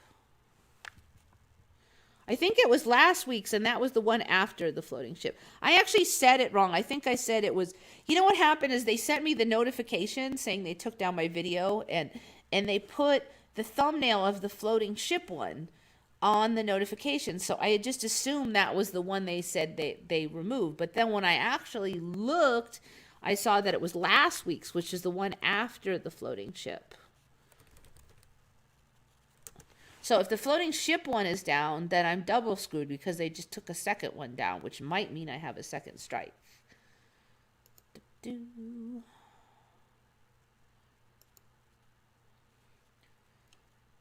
So that's today's. The floating ship one's still there. So there's one in here that was like 7 days ago. Shortly before this one, there was one in between these two that is gone, and that one had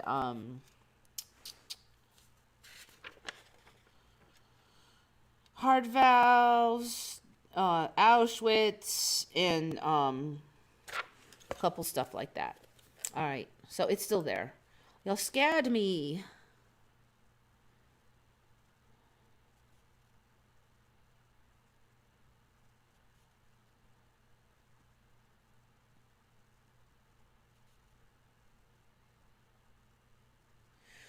The Spock blue eyeliner, that one's interesting. I have noticed in recent years that I did not remember so much makeup on some of them, that it was getting it was sneaking in there. I mean, it wasn't like 3 weeks ago there was no eyeliner or eyeshadow, I believe is what he was. I think Mark Tyus, he was talking about eyeshadow.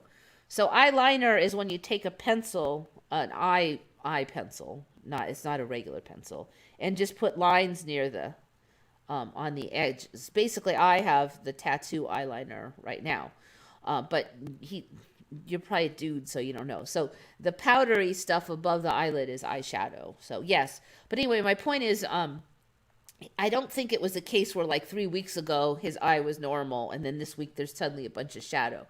It really seemed like it was more and more, just a little darker, a little darker. So why are we going to get a thing where all the men wore makeup forever? Oh gosh, I probably should have covered this one, but then I was worried about getting some kind of not enough clothes on kind of strike. But basically I saw this thing on today or yesterday, where there was this weird kind of muslin cloth from think it was turkey, and it was a special one that had like 1,500 thread count, and it was so thin, like see-through. And then he showed all these people in, the old fancy dress where they weren't even allowed to show their ankles, and they're like, oh, this muslin became so popular that everybody just got rid of their old clothes and wore this muslin, and you could see right through it, so that they were like almost naked. And I'm like, that did not happen. I'm sorry, no, but I, I don't want to put the photos on, the drawings on, because it's basically like half nude women on there. There's no way that hundreds of years ago everybody was stomping around in half nude muslin, see-through robes, basically.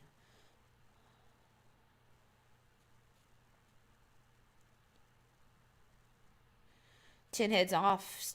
Thanks for coming. Zinc and vitamin C cures the common cold. I think it probably helps. Have you seen anything about the regular flu vac? I see no mention of it. There's pushing it, but it's off season right now, so you should start hearing about that as the fall approaches. I ran into a very interesting thing about the flu pokes. They were actually, I almost hate to bring it up, but if you look, they did research, and they go, well, how come, this is something I always wondered. So when you get sick, like say with pneumonia, how come you don't get now you're all weak, right? How come you don't get 10 other illnesses while you're all weak? Because your immune system is all weak fighting this pneumonia. So the news story is that the viruses inside you all fight, and some viruses will kick the other one's butt. They don't want to share. So the story now is that the flu can kick the Rona's butt. So if you get the flu first, and then the Rona comes along, the big C, the flu will kick its butt and throw it out, and then you'll just get the flu instead.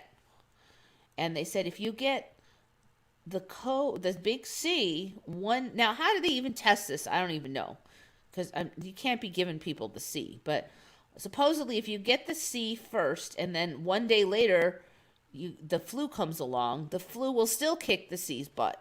So the flu is stronger than the C when they're battling on head to head, and the flu will kick Heine. So it's almost like the flu could be a cure to the Rona. I don't know. It's weird. I don't know how that's gonna spin out, but I just feel like that might be something that we're going to hear more about. So that might be part of the reason why that there was some research going around a while ago that if you got the flu poke, you'd be 30% more likely to get not the big C that we have now, but a different coronavirus in the past. So there was some question that why is it that getting the flu poke would increase your chance of getting one of the coronas. It wasn't this one, though. It was a different one. But still, why would it? So that could be part of why maybe the flu actually is protective against other COVIDs. Actually, I think that this research was done on other coronas, not on the C, but they all tend to act pretty simple. Basically, the flu kicks all the coronas' butts. Yes, that was what it was. They didn't do it on the C because you can't give people the C just to test it. But.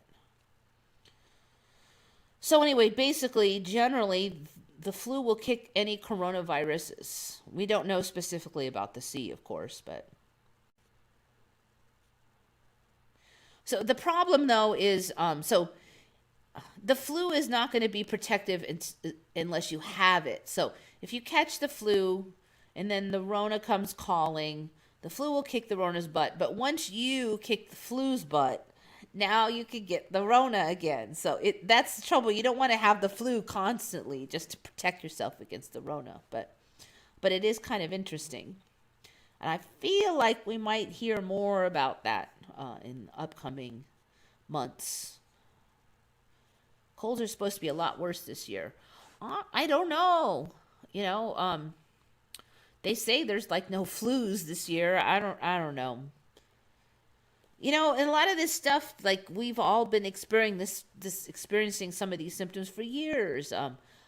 Erratic taste buds and waves of fatigue and stuff, shift sickness things. So, you know, I don't even know how to interpret any of this stuff anymore.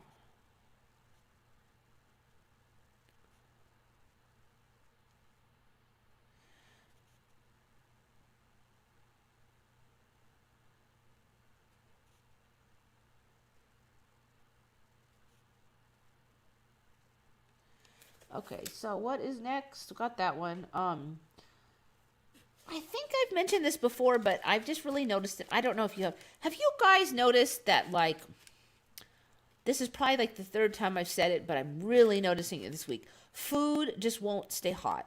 So I thought maybe it was because it was cold out, but it's not. You know, it's pretty nice weather out right now in California, and you get food.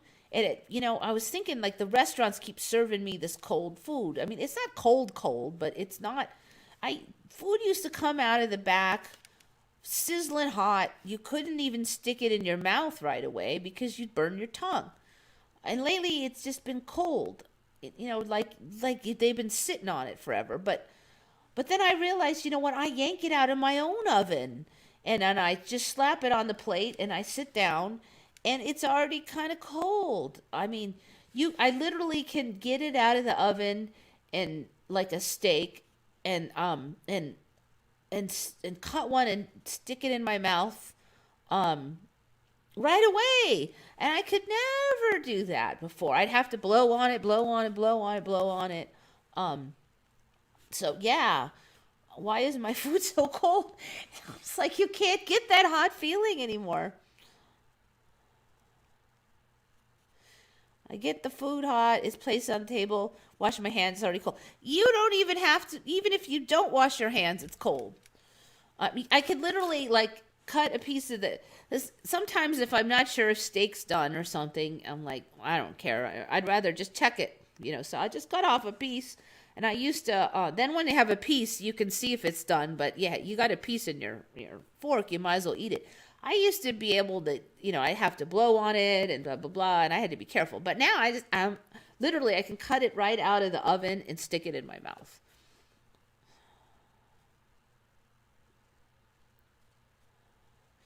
So I was complaining about the tea like last year, I think.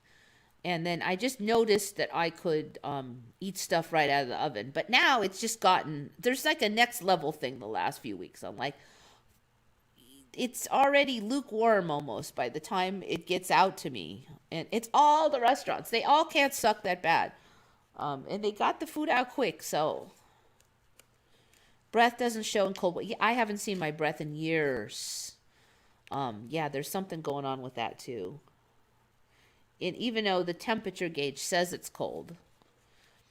The other thing is, I've noticed my perception of being cold. I don't know exactly what's going on, but I used to feel cold like on my fingertips and my nose and my toes the most. But it seems like now I feel cold kind of in the core more. Like just kind of a general feeling instead of it being concentrated. I definitely noticed that this winter.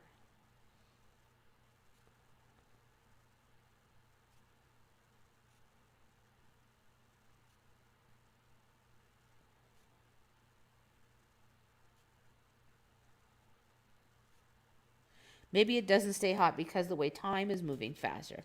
Maybe. Yeah, maybe. I don't know. That's a good question. You know, I sometimes I have these emu feathers and I dye them different colors and sell them. And I had made so many that I didn't do it for like over a year, maybe even 2 years. I just was draining out because sales had slowed down, and so I wasn't selling them that fast. So I finally gotten where I really need to make some. So I have this one bowl. I put the emu feathers in, the dye, and a little vinegar for the acid. It's just vinegar acid. And then water. And then this, I fill the bowl to the top almost with water and stick it in the microwave. So I have a special microwave I use for that.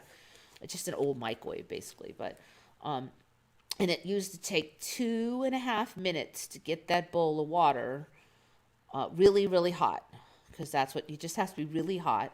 But you don't want to get it so hot that it like explodes, you know. So 2.5 minutes was the magic number. So I stuck it in there for 2.5 minutes.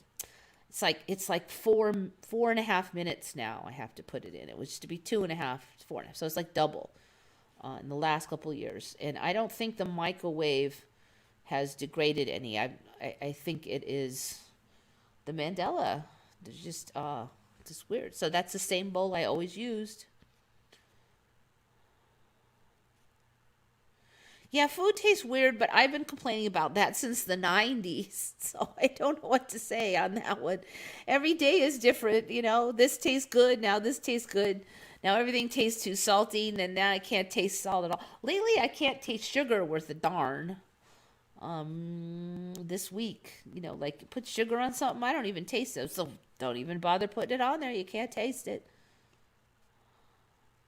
I've had like long COVID for like 15 years.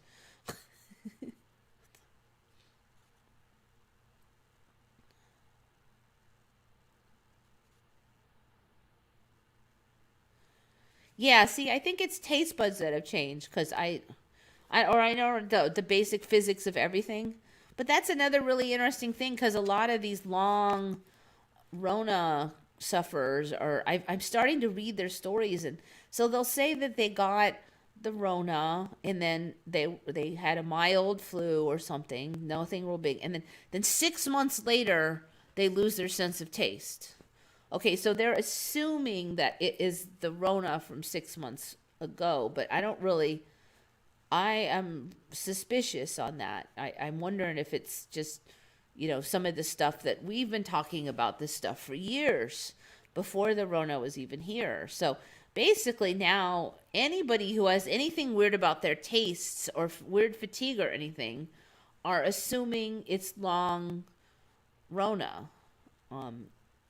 Because it's, you know, sounds logical to them. So it's kind of become kind of an excuse for everything.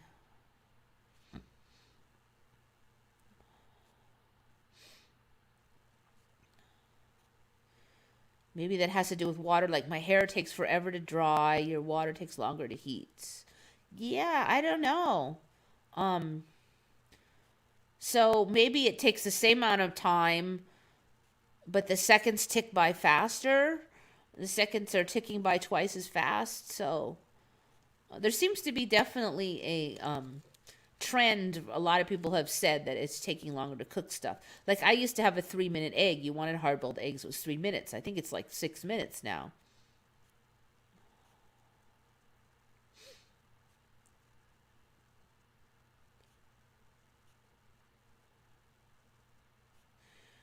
Let's see. The scripture said that those who followed Jesus and the direct converts would see him coming with the clouds, and we are the generation in the last days. There is more than one return. See him coming with the clouds. I'll have to check that one out.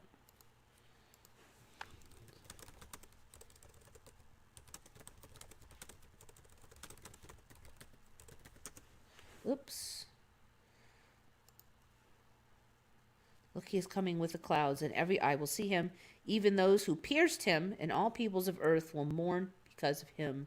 So shall it be. Amen. I don't think I remember reading that one before. Behold, he is coming with the clouds.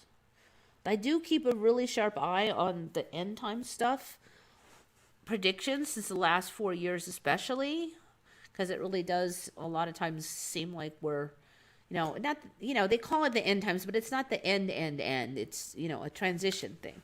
Like, I almost hate to call it the end times because it's very gloomy doomy, And I don't think that's what is going to happen for everybody. So every eye will see him, even those who pierced him. And all the tribes of earth will mourn over him. So it is to be. He is coming with the clouds, and every eye will see him. Mm-hmm.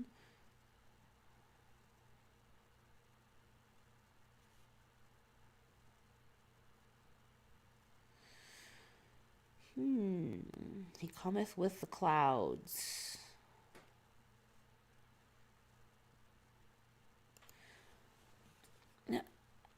So it's kind of a vague statement.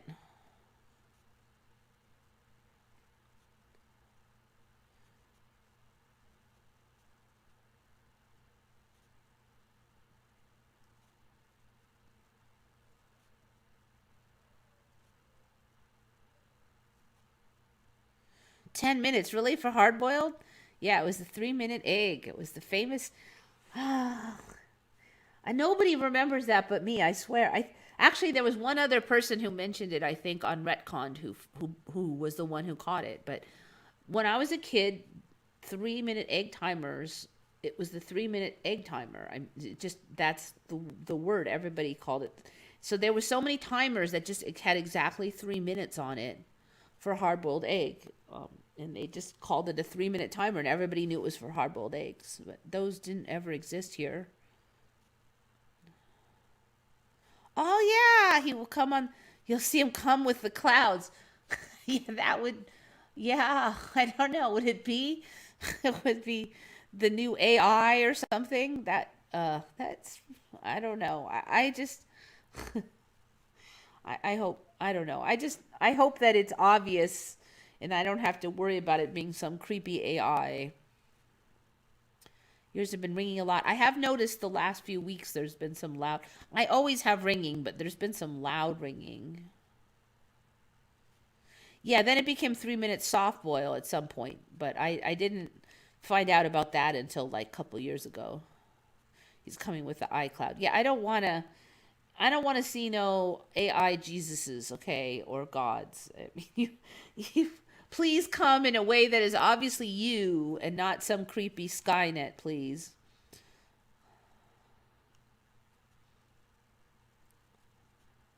Oh, you remember the 3-minute egg, Christine Pendleton. Yay!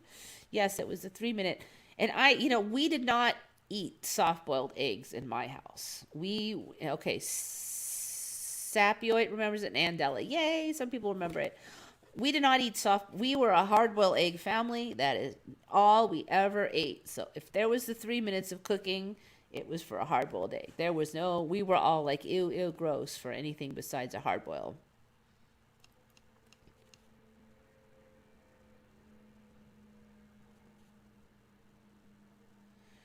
But I also think of how we got so many new clouds with them. Yes, with the clouds though. So I don't know if it's going to be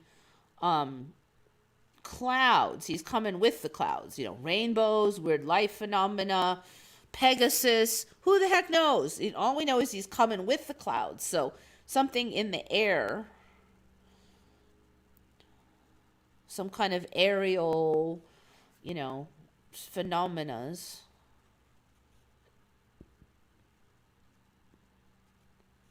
Josh Penn remembers it. Yeah, look those up. They never existed here.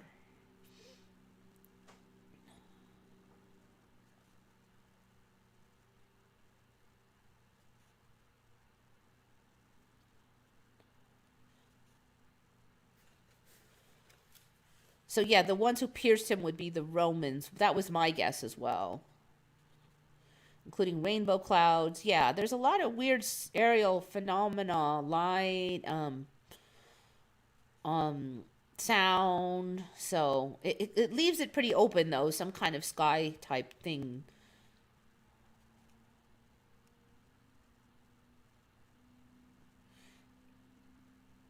As if for being obvious to me, the Emmy is obvious. Miss Most don't see it. Well, yeah, but you don't. I mean, the thing is, if there was some weird AI or computer cloud thing, I would be worried that that's not God. You know what I mean? I mean, if there's like something that totally fits the gospel and is some kind of glorious sky thing, I feel a lot more comfortable about that.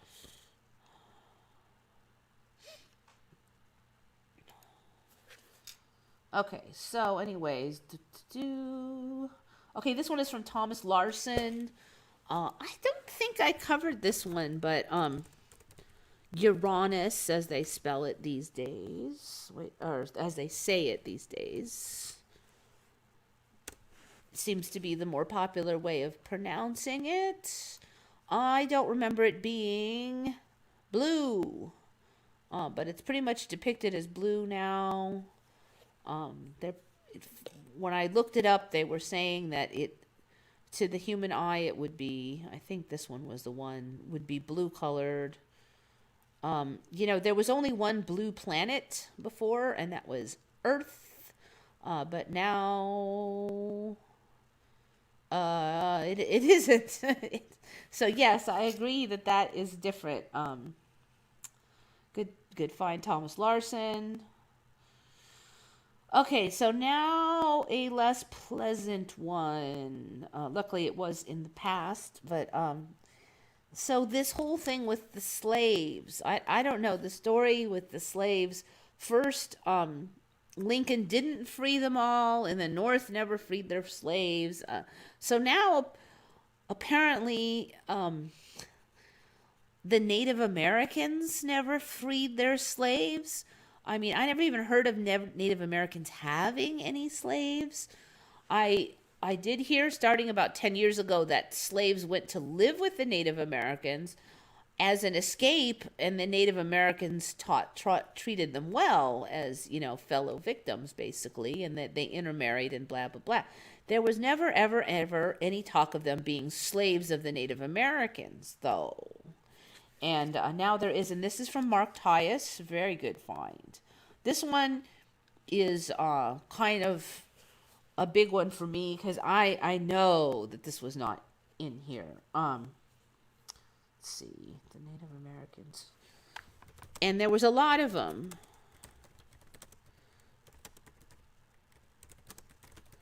So they're basically saying that when the slaves were freed in America, since the reservations were separate property, that they were not American property, they were not beholden to the laws of the rest of the America, that they didn't necessarily free their slaves. Now, I don't remember them having any. This is the first I've ever heard of it. I've looked into this before. I thought it was pretty interesting about the black people living with the Native Americans, and I actually read quite a number of articles on that back in the day.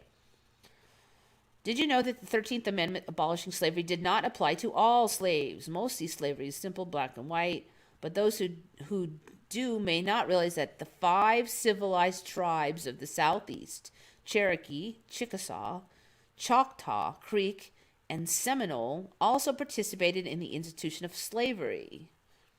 Because these tribes were located outside the sovereignty of the United States, constitutional amendments did not apply to them. In the period before the arrival of the Europeans, the natives practiced flexible forms of slavery that often allowed slaves avenues of freedom through intermarriage. That all changed with the arrival of the Europeans, who introduced Native Americans to a system of permanent bondage based on race. So now this part, even I really question, because I don't. I have heard of isolated incidents of this in a few tribes, but I've never heard of it being like kind of a common thing where they would just take slaves.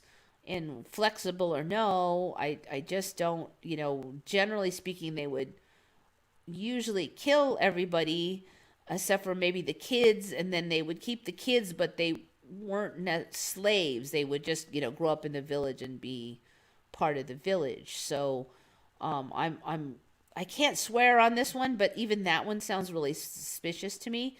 But this whole thing about them having black slaves, I am quite positive there was nothing about that before. The Europeans began turning from native slavery to African slavery, and the Native Americans followed their lead. So don't you think there would be a massive stink about, they're saying that only white people are bad with the slavery. Don't you think there would be a huge stink about this obviously being refuting that argument that the natives had it? And, all the stories about the Native Americans being victims, don't you think that there would be a big stink about, no, you guys had slaves too? But no, none of that happened because this wasn't true before. Okay. By 1800, they had developed plantations that rivaled those of their white neighbors. Most slave owners, the Native American slave owners, were part of the upper classes and were those that had the most influence in society.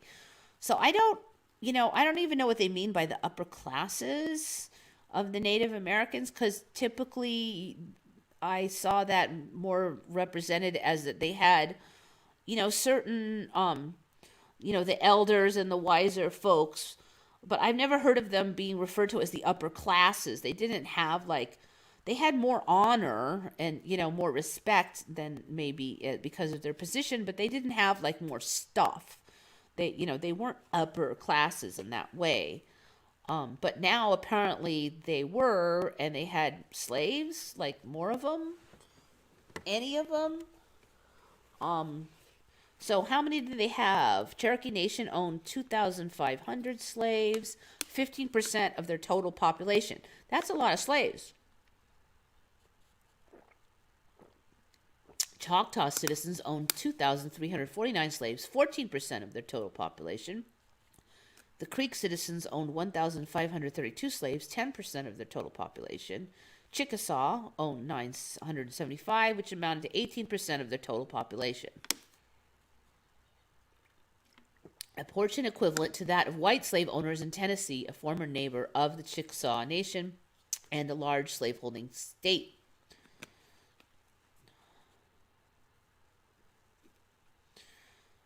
While many Native American nations allowed white slaves to earn their freedom through intermarriage, the tribes also had strict laws forbidding any intermarriage between a native and a black slave. Now, I don't remember that being the case at all. I don't remember there being any slaves, but I do not remember there being any issue with being black and native intermarrying back then. In fact, they said they often did. But they weren't slaves, so I guess it doesn't really contradict this, but often punishing those who married their slaves with banishment from the tribe. All right, now they're going to talk about some brutality stuff, and I don't really want to get into it. During the Civil War, the 5 civilized tribes fought on both the Union and Confederate sides. After the war, the treaties of 1866 freed the slaves. Even after that, blacks still faced discrimination in the Indian territories, with many tribes passing laws similar to the infamous Black Codes in the South.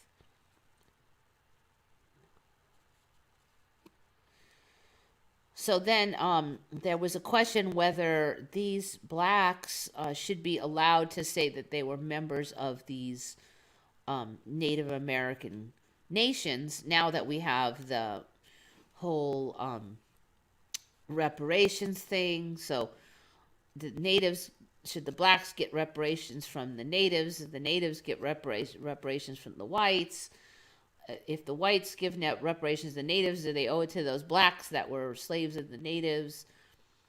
And then also you've got the gambling casino areas like California, where members of the tribe are given a certain percentage of the income from those casinos. So should the blacks that were once part of these tribes still be allowed to say that they're native? And oh my God, none of this stuff was even here before. So I don't know, but no, that there was no. I'm sorry, but no, that wasn't here until recently. So that was found by Mark Tyus. Very interesting find, especially for me, because it's just something that I had looked into before, and no, that's just one of those. No.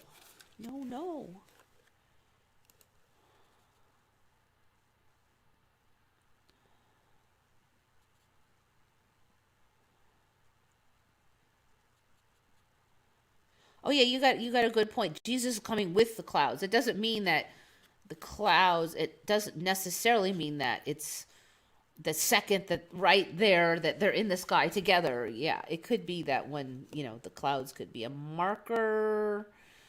I don't know. Boy, a, there's a lot of posts all of a sudden. I'm gonna have trouble reading that one.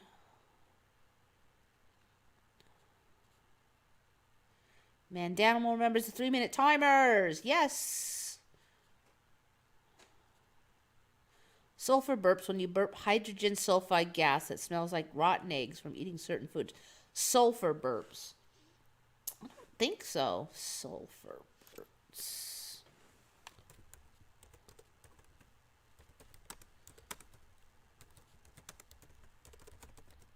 Foods.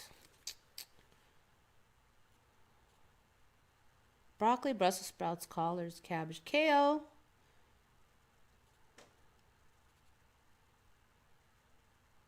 Garlics, onions, and leeks can all make sulfur burps. Yeah, no, I've not heard of those. Which foods call sulfur burps? Huh. Okay, no, I don't know that one. I'll add it to the list.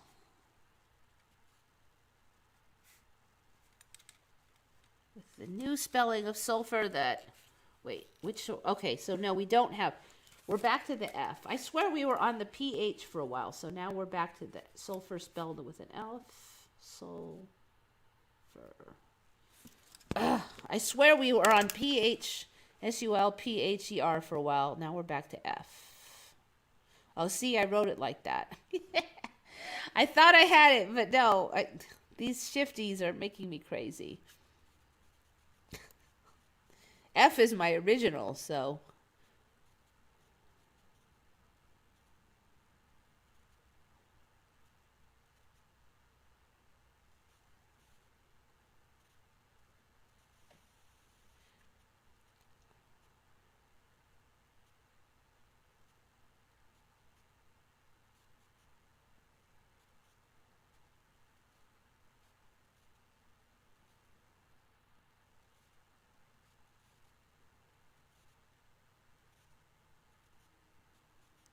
If reality can change any time, it can change to include some foreshadowing that didn't exist before the event. Yeah. So sometimes we say that's traveling backwards in time, or you could say it's a foreshadowing of now. So if we pick a reality for now, does the whole past have to line up to make that happen? I mean, that's kind of what the spiritualists say. Like, you pick your now, you manifest it, and then everything lines up. That alone could maybe explain the Mandela. It's just that we're manifesting so much more harder and easier now. That things are just changing so rapidly, and then the past has to change to fit. And then all the details have to change from the past to now. And before, if we were very slow at manifesting, then the details would change so slowly you wouldn't really notice, and that would be minor. I don't know. That's another theory you could throw out there. That we're doing it from our end, maybe.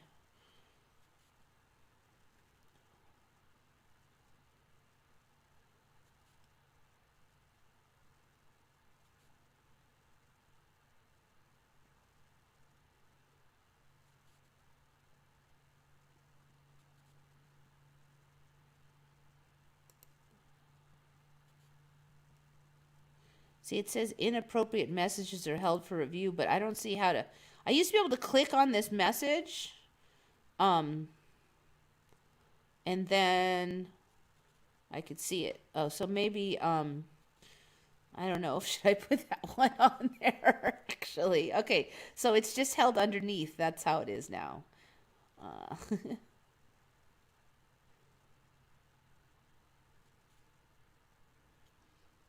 To understand the Bible, you have to forget everything you were taught and start over. One thing I've really noticed is it seems like a lot of the stuff in the Bible, people just added a lot of assumptions onto it. Like, first they assumed it can't be like, it'll say something like the sky, the mountains will move, and people are like, oh, well, they just meant that metaphorically, blah blah blah. No, the mountains really did move. We've seen them in the Mandela. Mountains have showed up, moved. The Sierras have gotten closer to Los Angeles. People in LA were saying, how come I can see the mountains now when I lived here all my life and I couldn't? So they moved, so stuff in the Bible that we thought were too crazy to be literal are clearly now literal. Like that stuff will really happen. Another thing we assumed is that it all had to work by our assumptions about conventional physics. So we assumed that if the mountains did move, that, there'd be massive earthquakes and a whole bunch of people would die and everything. Well, that didn't, now we see that doesn't have to happen. Earth can move, waters can show up, all this stuff can happen, and you don't even notice. So there's a lot of stuff we assumed would have to happen if the Bible stuff happened, and it didn't happen. So it's almost like we were making it too hard. It's just the plain words in the Bible are what's happening. You don't have to get all fancy with the predictions.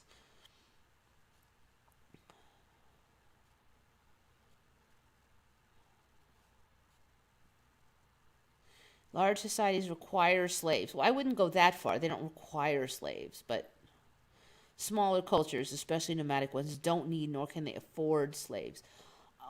There does seem to be that trend, but I'm looking at like a bunch of the African tribes. There's been a lot of slavery in those tribes, and some of them are somewhat nomadic. They're not necessarily that large.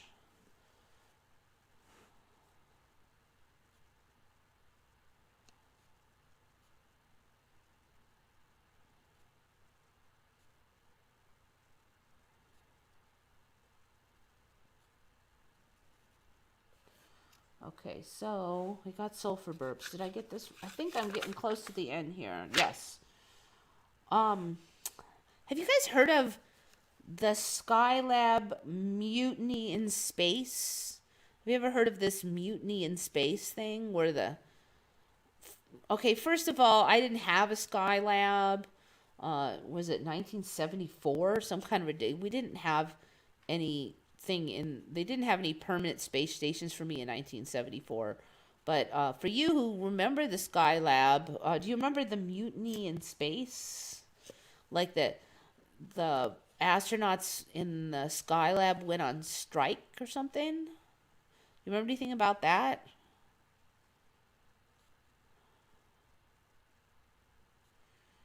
We have had islands disappear. Where did those people go? Yeah, I don't know. Are they in another timeline? Did they never exist to start with, but they were just NPCs? And all the real people just moved off? Maybe there were a few real people, but I got a great job on the mainland and I moved? I don't know.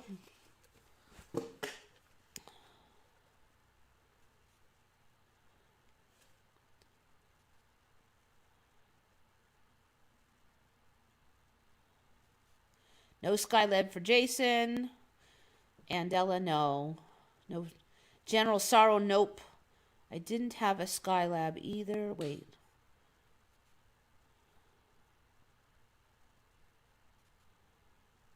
General Sorrow, nope. No space mutiny. So you had a Skylab, but no space mutiny. Petit Penguin did not have space mutiny. Never heard of Skylab mutiny. Where did the people of Easter Island come from? Yes, I know. Were they always here on this timeline? Are they NPCs? I don't know anybody who claims to come from there. There's not a whole bunch of them. I don't know. It's a very good question. Let me know if you find out the answer. Skylab fell into the ocean. Nothing about a mutiny. Oh, interesting. Desert. It fell on the Australian desert. Aha! I heard about it about a year or two ago. Bits of it fell all over and they weren't sure where. And some were in the ocean and some were on land. And people were worried it would land on them. At the same time, they wanted to get the pieces because it was worth money. Mandanimal remembers Skylab, but no mutiny. So this one just kind of smelled like Mandela. So I didn't even have a Skylab, so I sure as heck did not remember the myth of the mutiny in space.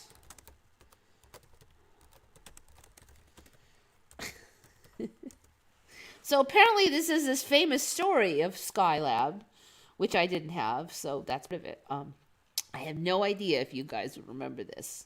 You Skylab people. See if I can get this to load. Computer's getting a little crabby.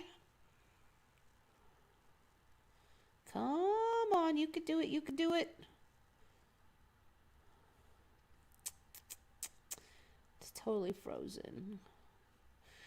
Now, most likely, you can still hear me, hopefully. I'm going to shut down these other ones because these are not helping any. Some of these really advertising heavy websites can really do a number on the computer. Okay, here we go.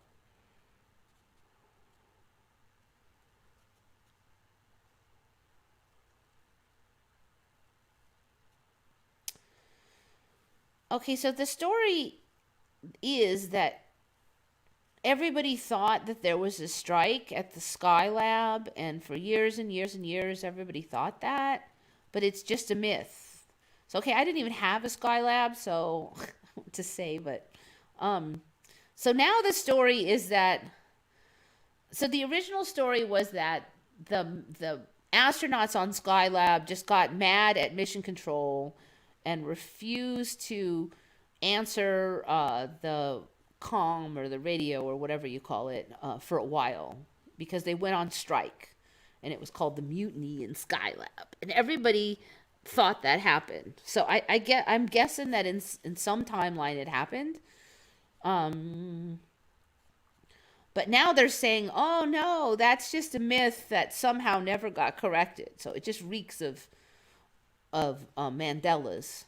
So now the story is this one guy that came on just had motion sickness, and he didn't feel good, and that they had too much work loaded on him, and that they just had trouble keeping up, and there was a lot of anger with the micromanaging of mission control, but that they had that day off, okay, and that they had just forgotten to check there was a disagreement on, not a disagreement, but a mismanagement on who was supposed to check the radio. And so one guy thought one guy was going to do it, and the other guy thought the other guy was going to do it. Nobody did it, and so they were out of touch for a couple hours. That's the new story. But the old story, so they never had planned to be on strike, and it was all a giant misunderstanding, and movies were made of it, and everybody thought forever that they were on strike, and it never happened. But I don't remember any of those stories because I don't remember there being any story of some Skylab strike for so then they're saying, well, every time we ever go anywhere, everybody asks us about these are like the old astronauts. Everybody asks us about this mutiny in space. I'm like, what?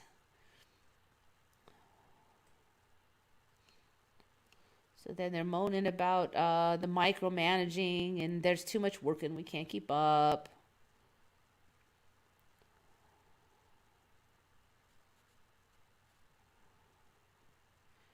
The astronauts were out of communication for one whole orbit of the Earth, about 90 minutes. In those days, communication was possible for only about 10 minutes at a time, as Skylab passed over ground control stations on Earth.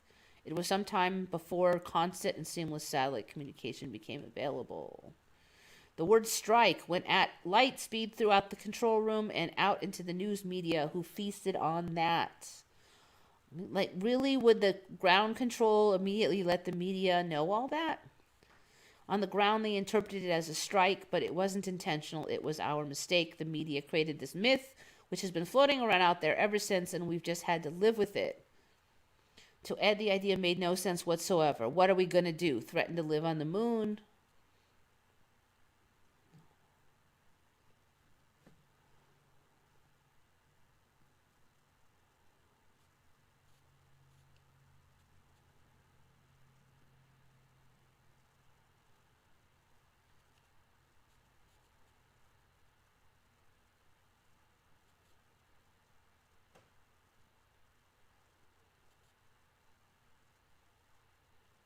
The narrative really took on a life of its own when a New Yorker article in 1976 referred to a sort of sit-down strike one day about halfway through the mission. The story persists in some more recent reports where the incident is referred to as the mutiny in space. Unfortunately, a version of it also appeared in the New York Times obituary for Bill Pogue in 2014. Okay, so somebody wrote an obituary for this guy where they talked about a strike, a mutiny in space that never even happened. His own family, his own obituary writers could not write an accurate obituary for this guy. How does it feel for Ed knowing that's what people think happened?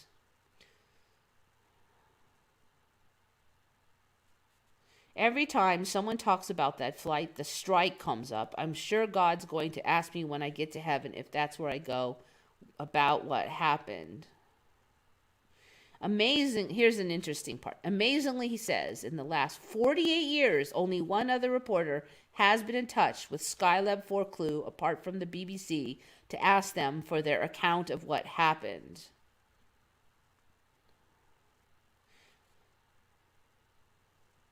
So, 48 years and nobody asked them about the strike, what really happened, but like everywhere they go, people are asking them about the strike. I don't know. The whole thing just reeks of Mandela.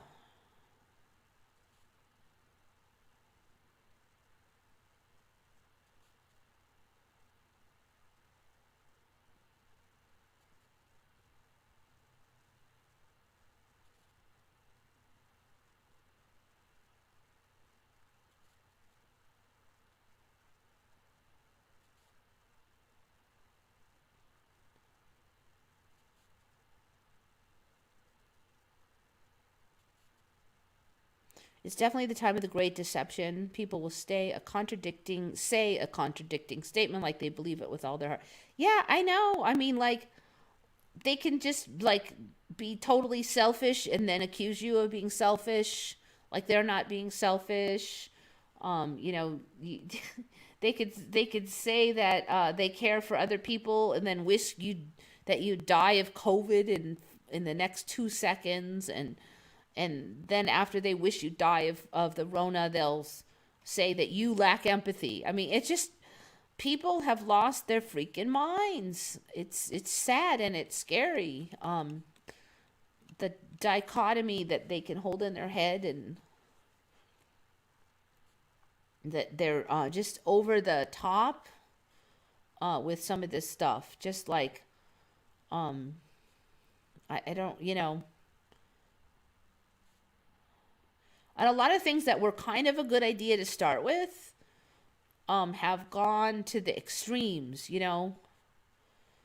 Like, wait a minute. No, this is crazy. And people are just dedicating their lives to hurting other people, and I don't know. It's too much. It's just too much. Okay. Okay, so stuff from last week. Most of you probably know this stuff, but I'm just going to go over it really quick for all the listeners that aren't on the live show and didn't get to see last week's show unless they saw it like really fast because YouTube took it down. I think it was up for like about 6 hours and then boom. All right. So I'm just going to do 3 real quick ones. Sorry for you guys all bored, the live streamer peoples. So I'm going to cover heart valves. Oh, you know what? The other one, I mentioned last week that my friend, I remember him in the beginning of 2020 cleaning out his boat and fixing it all up and getting it ready to go, and then buying a truck to tow it and then towing it to the lake and using it for his skiing, water skiing, like at least once, I think more like twice. I remember him bringing it to a couple of lakes around here for it. And then this, like, a week and a half ago, he suddenly tells me that he has to fix up his boat. I'm like, what are you talking about? You fixed it up already. He's like, nope, never fixed it up. I'm like, yeah, you did. So in this timeline, he did not spend a month and a half fixing up his boat, getting the engine all running nicely, and In the beginning of 2020, in another timeline, he was going to sell his boat. He fixed it all up, and then he decided to sell it. So now in this timeline, I asked him why he bought that truck then. If he didn't have because in my timeline, he fixed the boat up first and then he bought the truck to tow the boat. So in this timeline, he bought the truck to tow the boat, but he never fixed up the boat. I was kind of grilled him on it this week to see why he bought the truck. So he bought the truck to tow the boat, but the truck had some kind of issue and he's selling it again. And now he's just talking about selling the boat. So he suddenly came up to me and goes, "Oh, I think I'm going to sell the boat." I'm like, "Oh, after you got it all fixed up?" He goes, "No, I haven't fixed it." So he bought the truck to tow the boat, but the boat wasn't fixed. But now he's going to sell the boat because he's got to sell the truck. So I don't know what's going to happen. But he's bought a bigger truck because he now wants to tow a trailer, like a RV trailer kind of thing. So I'm just curious, since he never fixed the boat in this timeline, if he's going to fix it and then decide to keep it like he did in the last timeline. But that was just that minor update that I did of stuff I covered last week. So most of the story is the same. He still bought the boat for the same reason. He just timed it different. All right, so heart valves. Ooh, perfect image. Okay, so on Mandela I covered last week was the heart valves. I don't remember having this stringy junk on them. All this stuff here that used to just be valves here, but they didn't have all this stringy junk. So what are they calling that stuff? It's called cordae tendineae. Are these strings, and they attach down here to papillary muscle. So the heart valves now have this secondary attachment functioning mechanism that they didn't used to have. They just be valves. So I had mentioned that a couple of weeks, in the weeks prior, I had noticed that the shape down here had gotten more long and pointy instead of just kind of curved like that. And then these stringy things showed up. So definitely a change in the heart for Eva.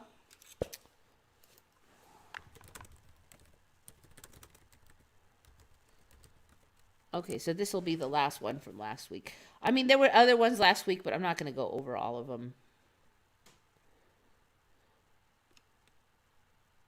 And I think Recall Vector covered this like a day or two ago, but I had covered it last week. I don't know if he got to see my show before it got chopped, or he just happened to see this himself. But the person who told me was Lori Sorensen. So, thank you, Lori. Good job. So, apparently there was these 7 dwarves that lived in Auschwitz now. And they're very short dwarves, too, as you can see. And they were allowed to keep all their normal clothes so they wouldn't get cold. And they didn't have as bad a treatment as a lot of the other. They weren't killed because they wanted to take blood samples and stuff from them and study them. So they're, I guess, quite famous in this timeline, and they other prisoners would often remark or write about them. Never heard of it. Very suspicious. So the 7 dwarves, I mean, like, are we going to get Snow White next or what? Very interesting. So it's been kind of a weird week because in one day, what was that, 3 days ago, I saw 4 different, I think you're supposed to call them little people, but basically dwarves, in my town. And usually I only see maybe one person a year. It's not very common. So I was driving to work. I saw somebody walking along the side of the road. That was definitely a little person. And then I saw at the restaurant 2 different of them, and they weren't sitting together. So as far as I could tell, they didn't come together. And then when was the other one? I think it was like in the hardware store or something. I saw one more. It was just weird because 4 in one day. It was like Did I switch into the dwarves universe after this seven dwarves or something? But it was just kind of a weird day, so I don't know. But I think that covers everything I had. Hard valves, dwarves, skylab. I think that is it.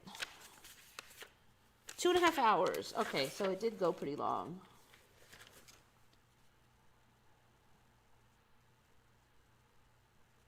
I don't know how I managed to talk that long.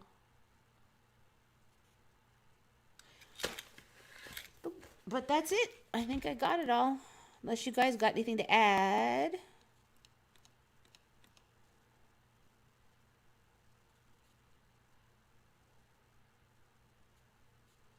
Used to see doors more in the 70s. Yeah, it was just lately I've been kind of thinking, I see this stuff online, but I don't see it in real life. So, I mean, I know it's rare, but I mean, like, I see people with Down syndrome is not super unusual. But I haven't seen like any of the other stuff other than dwarves, but it's rare. And then all of a sudden I saw like 4 in one day. It was just, I don't know. All different parts of town. I mean, if it was a convention, I wouldn't expect to see anybody at the hardware store.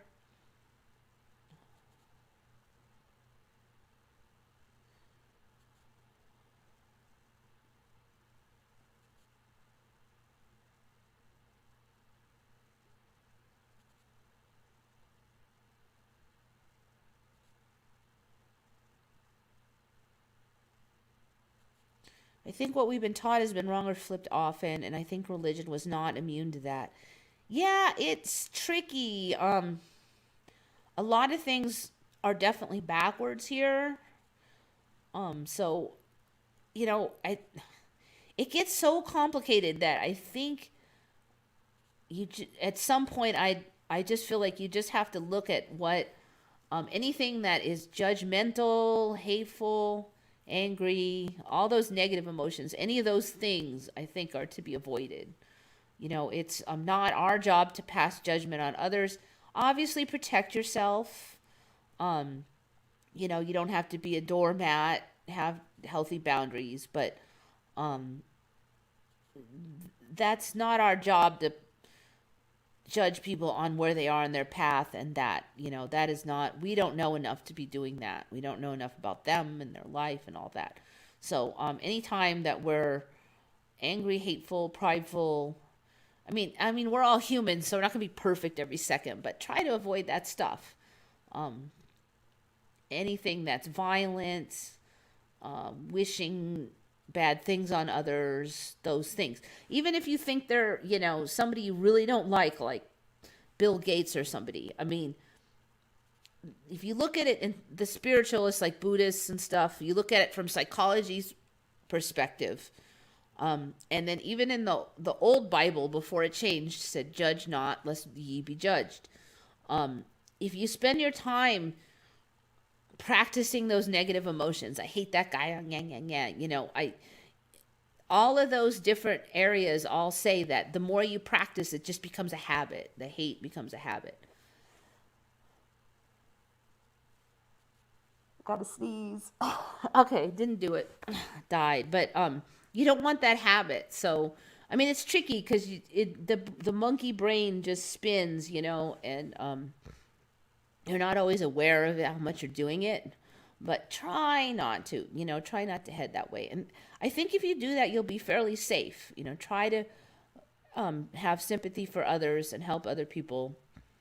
And whoever tries to trick you or tell you false things, I think if you go that route, you're going to be pretty safe.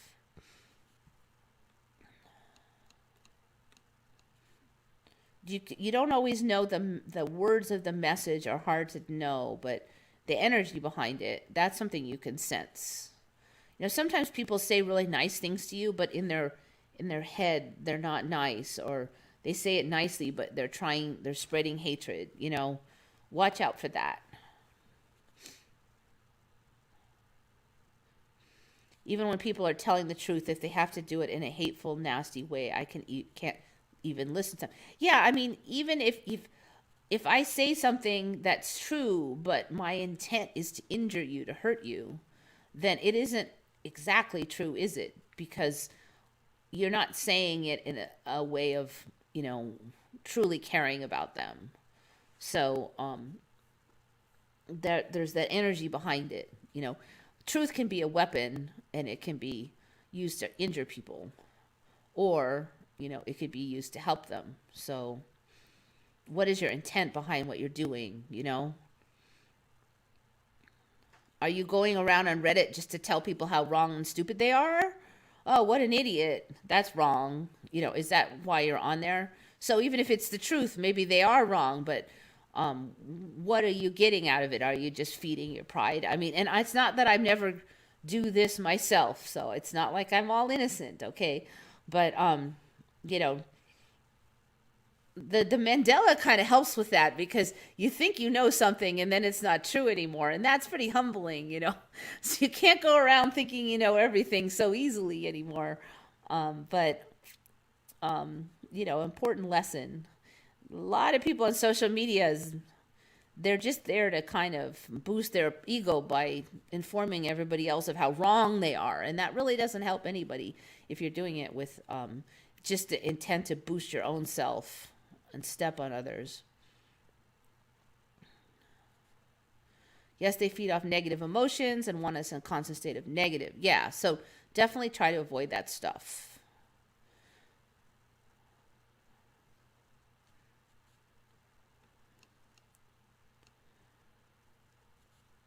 Even I don't claim to know everything beyond that. That's the only thing I feel fairly confident about.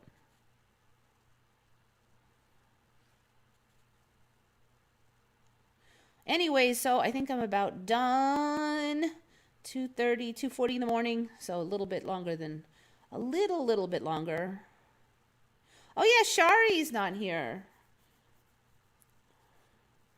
Oh no, Shari is in here. Okay. Shari. Have you been in here long? You have. I'm sorry. I didn't read out the people, did I? I'm totally spaced out today. I'm a little spaced out today. Okay, sorry, Shari. Please look up Steve the Plasma Tunnel. All right, one more try. Steve the Plasma Tunnel.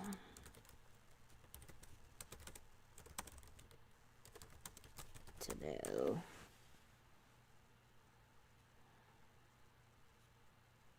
Oh. Oh, okay. I think this one maybe I covered. Okay, yes. Okay, Steve is, yeah. All right. I don't recall it being the plasma tunnel, but Steve is that new type of aurora. So they're calling it a plasma tunnel now. Oh. Okay, interesting. Okay. So when they first called it Steve, I read so many articles that they're calling it Steve, but they didn't say why they were calling it Steve. I mean, for months and months, I saw articles on the new, let me show the images. So the new Aurora was just, darn, now they're not showing it. Meh. If this is what we're talking about, that Aurora one, and it's this. So there was this funky thing, and they called it Steve. And there was no word about why they're calling it Steve, but now it's called Steve because it's strong thermal emission velocity enhancement, an atmospheric optical phenomena that appears as purple and green light ribbon in the sky, named in late 2016 by Aurora watchers. Late 2016? I swear that was like last year, wasn't it? It wasn't 2016. 5 years ago? No. Because that would be right when I just learned of the Mandela. There's no way it was 2016. That is not right. Okay. That was like a year ago. It was not 2016. Maybe even less than a year ago. Oh, that's interesting. So Steve has gone backwards in time for me, like about 4 years already. And now it's strong thermal. I was wondering why they called it Steve, and I'm like, oh, this timeline is so quirky. They just called it Steve. We've talked a lot about weird plasma stuff in space showing up, so I guess another example of it.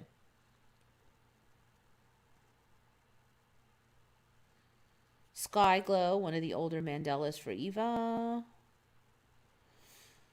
Ooh.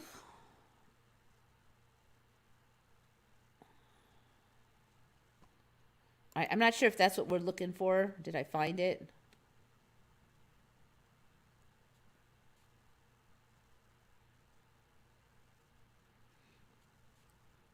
Nope, Steve came out in 2020. Yeah, now it's 2016, baby. The monolith was pushed back from 2020 to 2060. Are you kidding me? No way. So what, do we jump like 4 years all of a sudden?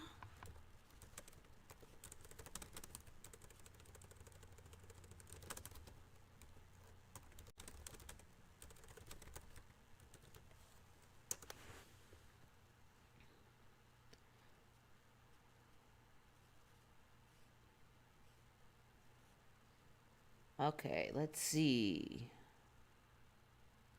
All right, it still says 2020. Utah monolith, a weird surprise in the desert, written 11/24/2020.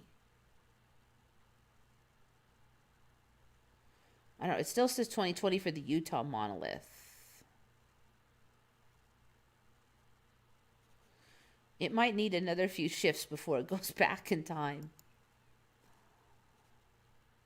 Space hurricanes, that's been on. I did cover space hurricanes.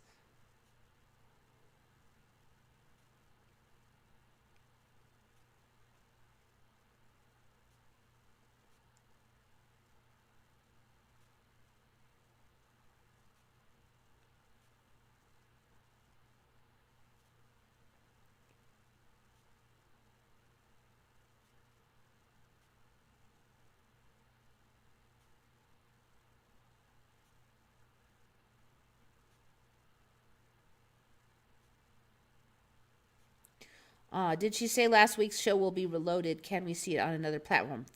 I don't have it. Basically, they snagged it like in the middle of the night. So I was asking if anybody else had it. If anybody else has the show, can you like put it in like a message on this show or something, and so we can organize for you to send me a copy. Because if somebody else has it, if somebody else has downloaded it, then I can put it on another platform. But I don't have it, so unfortunately, it's probably gone. Luckily, it wasn't one of the better shows, and I've kind of went over a few of them. But oh, Shari, you just got here 10 minutes ago. Okay, so I'm not crazy. I didn't remember seeing you earlier. Oh, the well bike parachute dropped bike was also in the last stream before it got deleted. You can look that. So basically, they had this weird motorbike that they would drop from a parachute in World War II, and then they would assemble it and then like motorcycle away.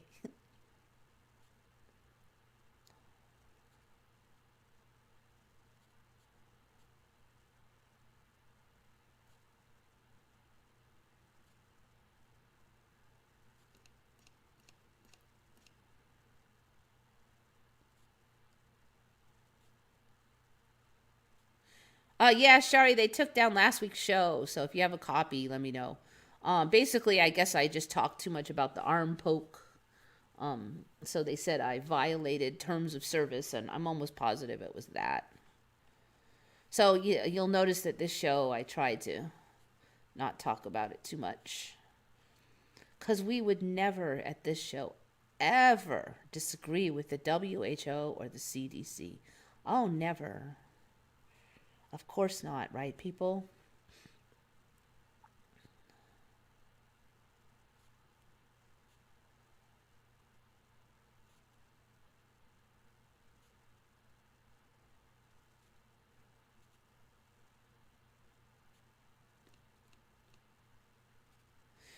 Okay, anyways, I think it's time for me to hit it. Sorry, Shari.